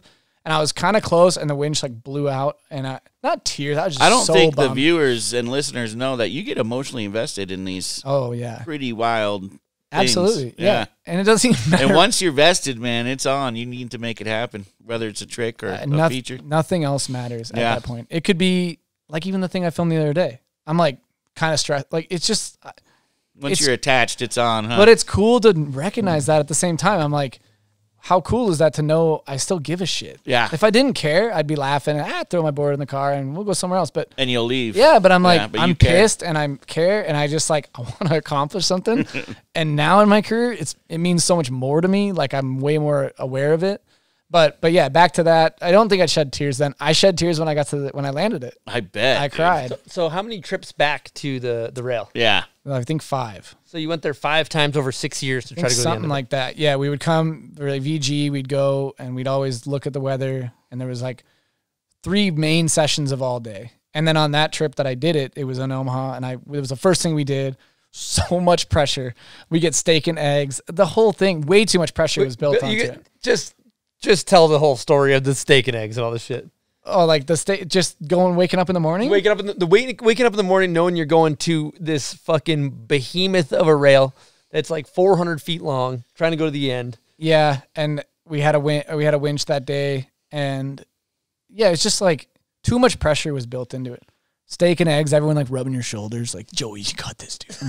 I do. Because everyone flew in just for that. Everyone was there. It was Cole and Spencer, Danimals and Jake Durham and Meyer. And Meyer, like, Meyer's been with me through the whole thing. Through every so he's thick like, and thin. He's just like, yeah, just as everyone's vested so as fired. you are. He is maybe more invested, yeah.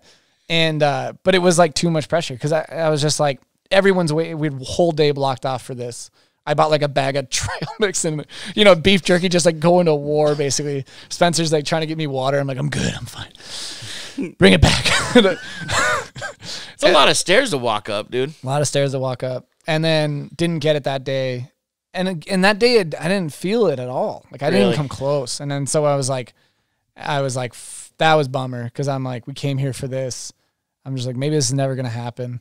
Then we go and we film. Those guys get tons of cool shit on the trip. And I don't know if you heard that part of the story, but Danimals and Jake Durham and Danimals are leaving town. I drove with them. It's like, we got to go. Dan's got this ride shoot.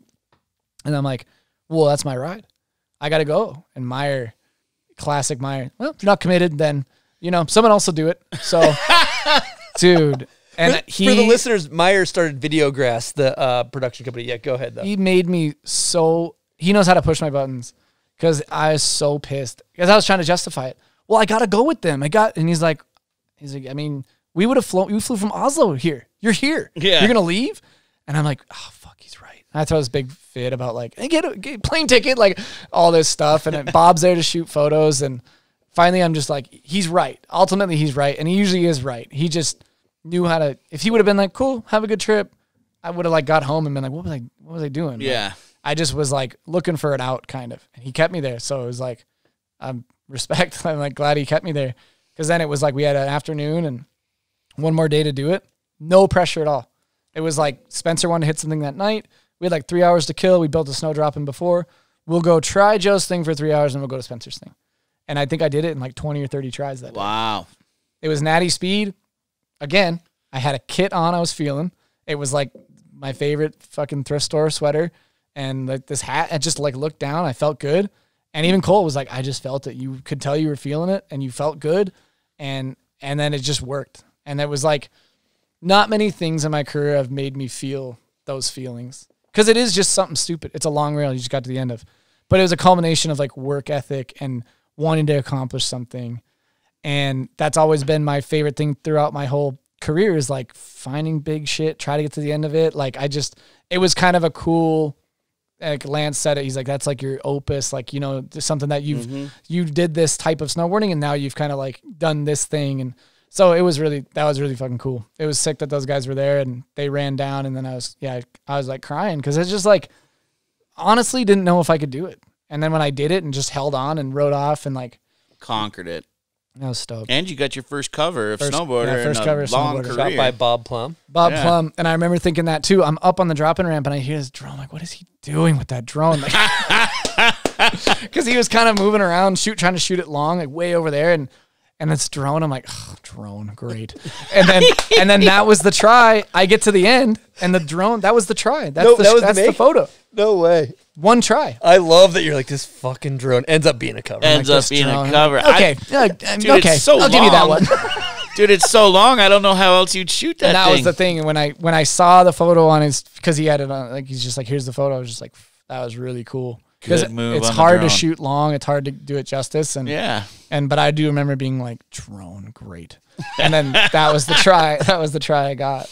Wow. Yeah. and also Cinderella story. Such a Cinderella story. And also the long rails, I think I've gotten DMs like, certain tricks people are like, dude, that wasn't difficult. Like I could do that. Like a person that doesn't street snowboard might look at something like that and be like, I can do that. But then, you realize this took 6 years and thousands of tries. I don't know if a lot of people are looking at that thing. Yeah, but I'm thinking just they saying, can some do people it. might be thinking that, and it's a lot more difficult than it looks. It's difficult, but in all honesty, they probably could. It's still a 50-50. True. It's Yeah, a 50-50. that's a good point. It's like you can Just if takes you, that one. If you want to put in the time, someone could do it first try. Who Yeah. knows? Like That's a great point. it's like the honestly craps roll. which is kind of sick. It's like I don't know. It took that many tries to get it, but why did I do it in 20 tries that day? Why did it just work? Look good, feel good. Look good, So- feel good. Well, trial and error. You ultimately Is that landed rail on. longer than the co-card rail? Yeah. Which is right behind them. Yeah, co-card rail's steep, which is probably easier to go to the end of. So is this the longest rail ever done or what? I mean, I don't know about all that. we get Guinness out Yeah, there? we going Guinness on this one? I think we wanted to try to do something like that. It'd be cool to know. It'd be cool to see. But I mean, are the people to ask. We study this shit. let's see. I can't think of one that's longer. If there is more, hats off to him. I mean, I don't know. I didn't do it to conquer the. It was just Definitely one the longest solid street rail piece ever. of rail. It was like an anomaly. There's no welds in it. Really? It's one big piece of rail. There's no other rail. Are you- It's in the middle of this Maybe field. it was made by aliens, maybe? It could Well, be. they would have had to weld it together. They just probably buffed the welds Okay, could properly be. and painted it. It might be one of the... There's no way a truck. No, I think two guys hold that. Dude, it might be like a great mystery. One of the... It could be like the an ninth alien. wonder of the world. But maybe. it's dead straight. How was it's the like there's pyramid built? How was Joe's rail built? Nobody knows. Maybe it's like one of those things where they found the mirror out in the desert. Yeah. Yeah. You see that? The monolith. It's like a monolith. It was just Yeah. there. Yeah. It could be. I don't know. We'll call it the monolith. It was a cool moment. I remember my girlfriend, I started dating my girlfriend, and then I was like, she knew I'm going to Omaha to try this thing. Like, but it was like one of those kind of like, been trying this for a long time. And then I did it. I was like, babe, I did it. And she's like crying too. And because she knew how much it like meant to me. And it was a cool moment. And then even like the coolest was my friends from back home. just hearing about it, like Snakes Venmos me like $20, buy margaritas tonight. Like, dude, just a cool, like, I missed that Lord of the Ropes thing at Troll. And Pete's like, where are you going? I'm like, Omaha. He's like, oh, trying the rail. I'm like, yeah, I think so. Like, it was just like a cool thing that people kind of knew about. So I got the call too. I think Justin, I believe, telling me, and he's like, Joe did it. I'm like, no fucking way. Yeah. 'Cause I'm gonna be honest with you. I thought you had no fucking chance ever. Like, I was like, dude, what an idiot. Yeah. He's never going to the end of that thing. And even Myers, like, I remember thinking for 50, we're coming back to this. And I'm like, I would. Like, I don't know. It was a thing that we were going to keep going back to for sure. Yeah, that's going to be great. You're going to be at the bar like 50 years old. When I did the 300-footer, is that in my bag? Is that covered in my bag? Let me see if I have this. That's weird. It's in my bag. Go ahead. Read me the view count. What does that say? What is that? Well, going back to your lady crying, I've got some feedback that people like hearing about the significant other of our guests. And I do think it takes a strong woman to, A, well, date your ass, and then B, deal with the travel. You know, it's like, you know, what these... It takes a special lady to deal with the travel. Yeah, these significant others of pro boarders, be it male or female, put up with it's tough on them. So let's give her an air horn and thank you. Talk about it. That's my girlfriend Chrissy. She is awesome. We've been dating for 2 years, and I think the thing that I was just thinking about when you said that is, like, if you're a pro hockey player or football, there's a schedule. There's no schedule with what we're doing, and they don't understand why you just came from Helsinki and why you're going to Des Moines tomorrow or like Omaha or something, you know. And I think even still, they watch the videos and stuff. They don't understand all the intricacies of what goes into it, because it's like, hey, you guys are all in the same room? Like, what? Yeah, we're in the same room, and like, you know, what are you doing? And then it's like, also you're scaring yourself. There's just so many things that go into like what is going on a trip, that if a girl is in there getting in your head, it's going to like mess with your psyche for the trip. So it does take a strong woman to, for myself, it does take someone like who understands what you're going through and makes that process easier. And she's rad. She's like, did you get a clip today? Like, I used to think that would be like my nightmare, because I used to not date girls that snowboarded, but that stokes me out now. I'm like, she gets it. She knows that I care about this and that this is my life and that I'm working towards something. So she knows what getting a clip means. I'm like, that's pretty cool, you know? And she's also been really good about roping me in to like helping me with these fucking mental issues and things like that. Having a ton of patience. And yeah, it's not easy dating me, I can promise you. It's tough too. They don't know you might leave in 1 day's notice, 6 hours notice, and that's the hardest part. Yeah, and there's always like no schedule. There's always an event, like it's a friend's birthday or a thing, and you're just like, I can't go. Yeah, and it's like having someone who understands that is huge. And I think a lot of some people, some like partners, think they could, and then it's when push comes to shove, it's not super easy. Yeah. You got to have a ride or die for that. Yeah. A lot of them aren't ride or dies. But going back to what you said too, the schedule thing's huge, because, you know, you think about a significant other going to work, coming home. That's probably, chances are, what they're doing, you know. And and then having like basically like prolonged adolescence, like as a pro snowboarder, we were just like idiot 18-year-olds trapped in a 30-some-odd-year-old body that haven't really, you know, we're still on trips with 18-year-olds. We're still doing dumb shit. So it's nice when they put up with us in certain times. Yeah, like when you come, sometimes you come back from a trip and you're just like a pile. Like, you need to decompress. Yeah, and readjust. Or maybe they dated someone who like worked a 9 to 5 like them, and they're just like, what are you doing today? I'm working. I'm working right now. And they're just like, are you though? I'm like, yes, I am. All right, we have a guest question. The guest question is presented by Solomon. Now, this guest question is from a man we have talked about a lot in this episode. It's Justin Meyer. We referred to him as Justin and Meyer. Yeah. He started Videograss, and he's filmed you struggle on top of rails for many trials, tribulations, defeats, and victories. Oh, yeah, he's seen me in the ups and the downs for sure. So let's give Meyer an air horn before we get into this. Maybe let's give him the crazy air horn. Yeah. He's another one I got to thank. That one just keeps going. That one's crazy. Is there anything in between those air horns? No, it's just love it. There's one, and then there's the super air horn. I got to thank Justin Meyer for everything he's done for me, too. He let me in Videograss and gave me a shot to film with him, and he's helped me so much with just being open to anything. And yeah, I got to just unlimited thanks to Justin Meyer. Beautiful. Well, let's get into this question. Here we go. Hey, Joe. How's it going? So I know you filmed probably about 15 or 16 video parts, many of those first or last parts. I wanted to know, what are your thoughts? What should the youth do moving forward? Do we continue to film video parts? And how important is that? Goodbye. Goodbye. Yeah, I like that question. I think we should definitely continue to film video parts. I think it's what drives the culture. And maybe I'm biased because it's the same way I looked at technical difficulties as my North Star of like, this is what you do, this is how you do it. And I think the waters get muddied a little bit with Instagram, but I think it should still boil down to like a video part is the true measure of what you did that year. I think Instagram clips are cool and it's awesome to show that you're doing stuff. And I think content's great, but saving something and curating something with a song and the spots and the feel, I hope never goes out of style, because to me, it's just like, you can do everything you can, but can you do it, for 3 minutes in a part that, and deal with all those failures and kickouts and spots not working out and the mental anguish that goes into it to put out something of merit with that long, So I think it gets scary with the culture. Kind of looks like it, not looking like it's going away from that, but just hoping that that's preserved, because for me, it's everything. It's the key thing for our culture. Yeah. I couldn't imagine snowboarding without videos in magazines. Yeah. The culture would just change, and yeah. I think people are going to realize that. And I think so too. They're going to happen. And I think everything comes in a cycle, and there's probably times where people are like, this is the future, but the music that you use and like everything that it comes with is like the feeling.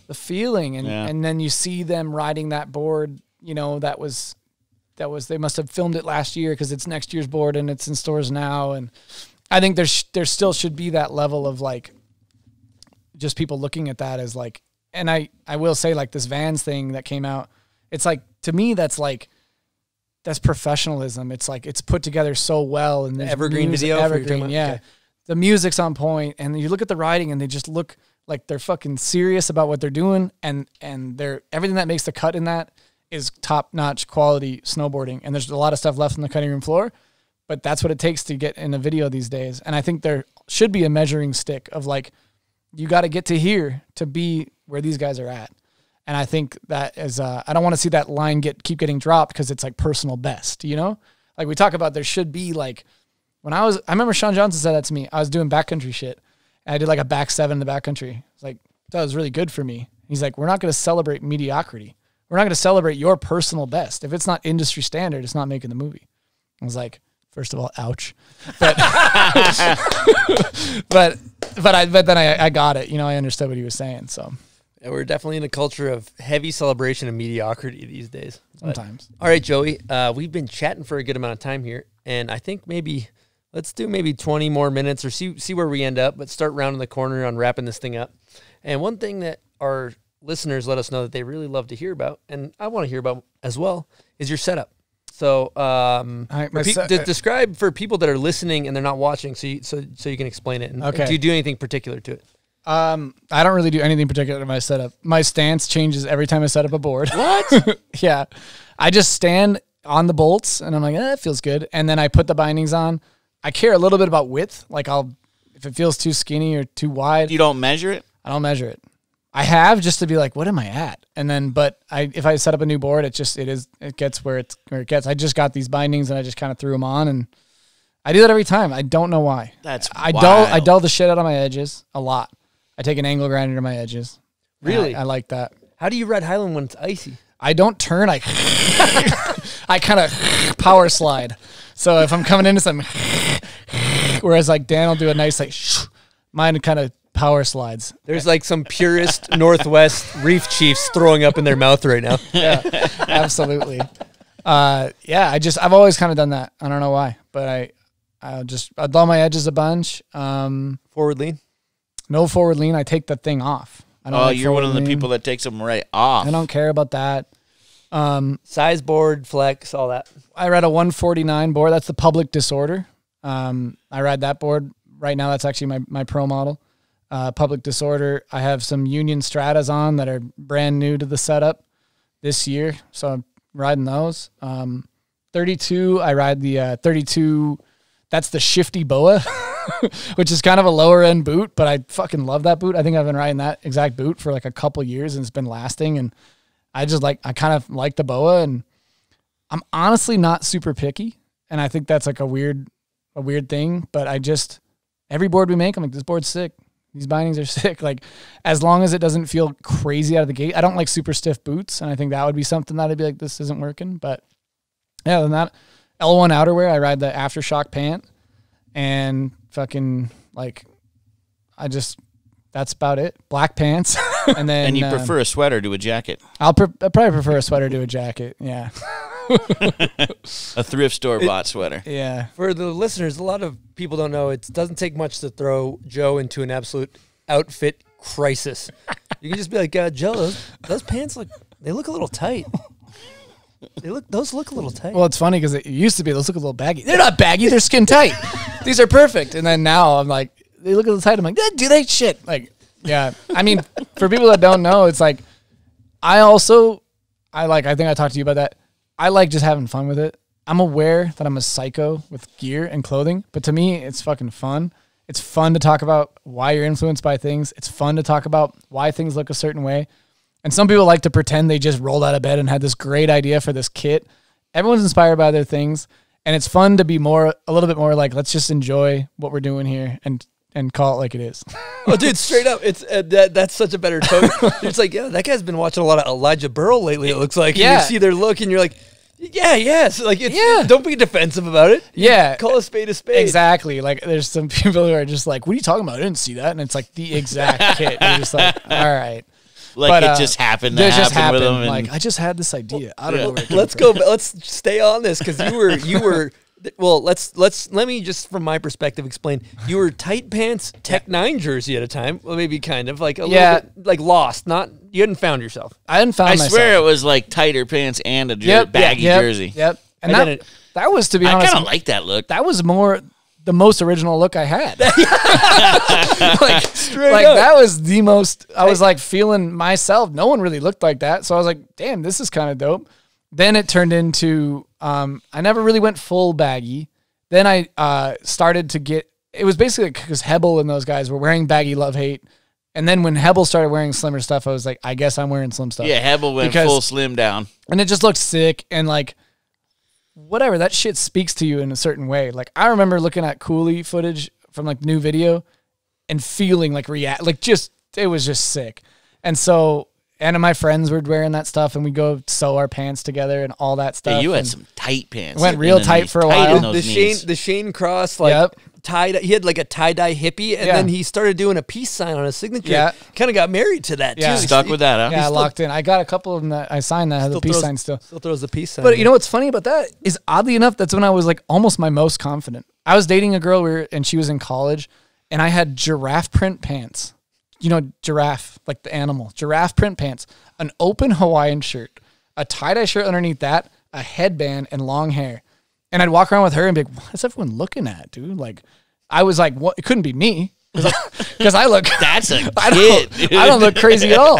And like, I remember like showing up at her house and like getting just actually laughed at by like her friends. And I'm like, what are they laughing at?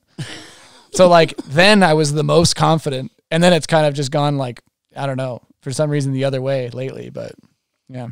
Yeah, I just like that calling a spade, like, yeah, sure, I'm into some tight pants now, I'm watching this, I'm watching Cooley, and now I'm into baggy, I'm watching this, like, fuck it. You know? Things change, function changes. That shit wasn't very functional. It's interesting how some people stick a style whole career, and then other people like kind of mix around with what they're feeling at the time. And that's respectable too, for sure. Yeah. But I'm just way too like, I like changing. I like fashion. I like that things change. Yeah, if you're into fashion, you're going to change with the times. I think it's cool that this was cool this time and this is cool now. And I think that's more fun to adapt to and just have fun with than, no, I'm this dude and I still look sick. It's like, it's like things change. And I just like, I like just rolling with it a little bit more. And so now, where I still feel, I want to feel as comfortable as I did, even though I'm wearing something different, it's still chasing that. I feel good in this. And that's what everyone's chasing. If I put on those same jeans and no gloves, I'm gonna be like, I am feel so crazy right now, you know? And it was like jeans and no gloves is not functional in Finland either. Yeah. So now I'm like, okay, a snow pant, some mitts, a jacket when it's cold. Yeah. Yeah, there's some days in Finland, man, where you need the proper gear. Yeah, absolutely. It's interesting seeing like how different some genres of snowboarding are, right? We're sitting there talking about the fucking outfits certain dude, like, so, oh yeah, I like the snowboard in a sweater. It's like, then you got people that are probably listening to this that like only split board on top of giant mountains. They're like, what the fuck are these guys talking about? I wear like head to toe Gore-Tex, and well, they won't even let cotton touch their body, man. And he's like, if it's not merino wool, I don't merino or nothing. Yeah, and that's cool too. Whatever. Like I think there is something funny about certain people who there's still looks in everything. Like even though you got a Carhartt thing, it's like working man. Like it's still a look. Everyone's kind of going for a look. You know, hockey players are wearing. They don't just wear Lululemon and like these things because it's like everyone looks a certain way. And I'm fascinated by like the looks and that people are like even like try so hard to be anti caring about what they dress like, but you still care. Even that backcountry guy, man. There's all that certain gear they gotta have, or else they're not looking right with their crew. Even the average person. Like, why did you buy that shirt from like Nordstrom? Because it felt good. Or the Patagonia jacket. And you can't explain why it feels good. You just do. So it's like, I think that's more interesting than anything. Like, no one wears stuff they don't feel comfortable in. You got to feel comfortable in your skin and feel good, or else you guys aren't going to have the ego to pull off what you pull off. You have to feel good, look good, ride good. Well, confidence is different than ego. Those are two different things. Yeah, they blend together a bit. They're two totally different. I guess those are two two totally different entities, ego and confidence. They're not to be confused. You're not going to have a good I guess if you have a super good ego, you can wear anything and pull it off. But even people who you think are the most confident. No, right. Confidence and ego are two separate things. Explain the difference. Okay, so let me try to do this well. Right? Like ego is the body is telling yourself that you're. Let's start by explaining the ego of what the opposite of ego is, right? Like, and it's all contingent on situations. But I mean, I could be wrong in my explanation, but I'll take a stab at it here. So like, just take for example, open-mindedness, right? So like, open-mindedness would be the opposite of I'm right. I'm right is ego. I'm right is ego. Now, I'm right is not the same as confidence, right? Okay. Me being right is not the same as me being confident in my answer. I'm like, the ego is like stubborn and it protects us in a lot of ways, but it's different than feeling really fucking good. Confidence is feeling really good. Like, I don't know what it is by definition, but it feels like, oh, I got this shit. Like ego is the thing that like wants to make you think you're better than people. Ego's the thing that wants to fucking put other people down to make yourself feel good. Confidence is like, dude, I feel good. I got this. Those are two totally different worlds. Yeah, it's interesting. You nailed that pretty much. Yeah, and what were you saying in regards to Stone? Ego, you were saying your ego feels good or something like that. I mean, just I guess it's your confidence would have been the right word. Yeah. It makes you more confident to look good. Yeah, no, for sure. Yeah, the ego thing is interesting because that is like the little voice in your head that's telling you. Ego operates out of self-interest is an entirely different thing. Oh, sick. Take a self-righteous attitude and judge others along the way. Okay. Where confidence is to have faith in your own abilities and believe in yourself. Oh, wow. Damn, that's cool. But that's pretty much what he said. It is, but that's a cool, like, official definition of it. It's sweet to know that. That is the official definition. Well, I feel like that's a good thing to kind of take this ship out on. Before we get out of here, I feel like there might be some people that listen to this podcast and they're like, damn, Public Snowboards kicks ass. Where can they buy one and support you and find you on the internet? Yeah, you can buy one at your local shop. If you have trouble finding a local shop, send us a DM. Our Instagram is @thisispublic. My personal one is @Joe Sexton 1817. You can hit up either one and ask about where to get one. We also have an online store that we sell some boards to people who don't have a shop by them. And also I just want to say I appreciate anyone that supports what we've done. Shops, kids, distributors, Josh and Nick, everyone. This is much bigger than myself. Like for this thing to move and where it's gotten to, takes a lot of moving parts and a lot of help and support from a lot of people. So I do want to just say thanks to anyone who's ever bought a board or just supported what we do. I love it.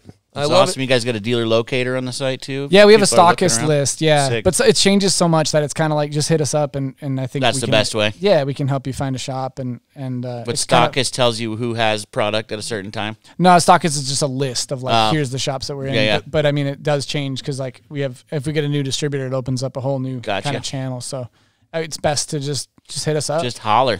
Holler, yeah. I think we're at a point where I like hearing from people, and I want to start that conversation. So it's like if it starts with where can I find a board, it might end with something cool, and we get into a cool conversation. So I do appreciate that too. Also, what's next for Joe Sexton? Next for me is I want to film a video part this year. I'm really stoked on. I took the last kind of couple years off. 2 years ago was I got that rail. And that was like, I didn't have much footage around that. And then last year I had some personal stuff going on, mom passing away and focusing a little bit more on the business side of things. And it was sort of a nice removal from the whole thing. And now I realize, not even then, but just that I want to keep doing this shit. So I'm going to film a part. I want to film another good part and work hard and be a little more intentional about what it's going towards and what it means to me. And continue to grow public and continue to better myself. And I just want to keep this path that I'm on kind of going is pretty much it. Love it, man. And then before we get out of here, you have anybody you want to thank that's helped you along this way, along the journey? I want to thank everyone, my mom, my dad, my girlfriend, my brother, my sister, just like my whole family and all my friends, like anyone that's supported what we've done with public or myself. I want to thank every team manager that put me on and gave me a chance. Sean Johnson, who gave me my first real chance to do something with this. There's too many people to thank, but I want to thank anyone that's just helped me in any way. And I want to thank you guys for putting me on. This is sick. I love what you guys are doing. I fucking wish you guys the best, and I really am honored to be on this with you guys. So stoked to have you, Joe. Thank you, dude. I appreciate that. We appreciate you. We appreciate you guys listening, and we're going to wrap up this episode. We will see you next week. Over and out from the bomb hole.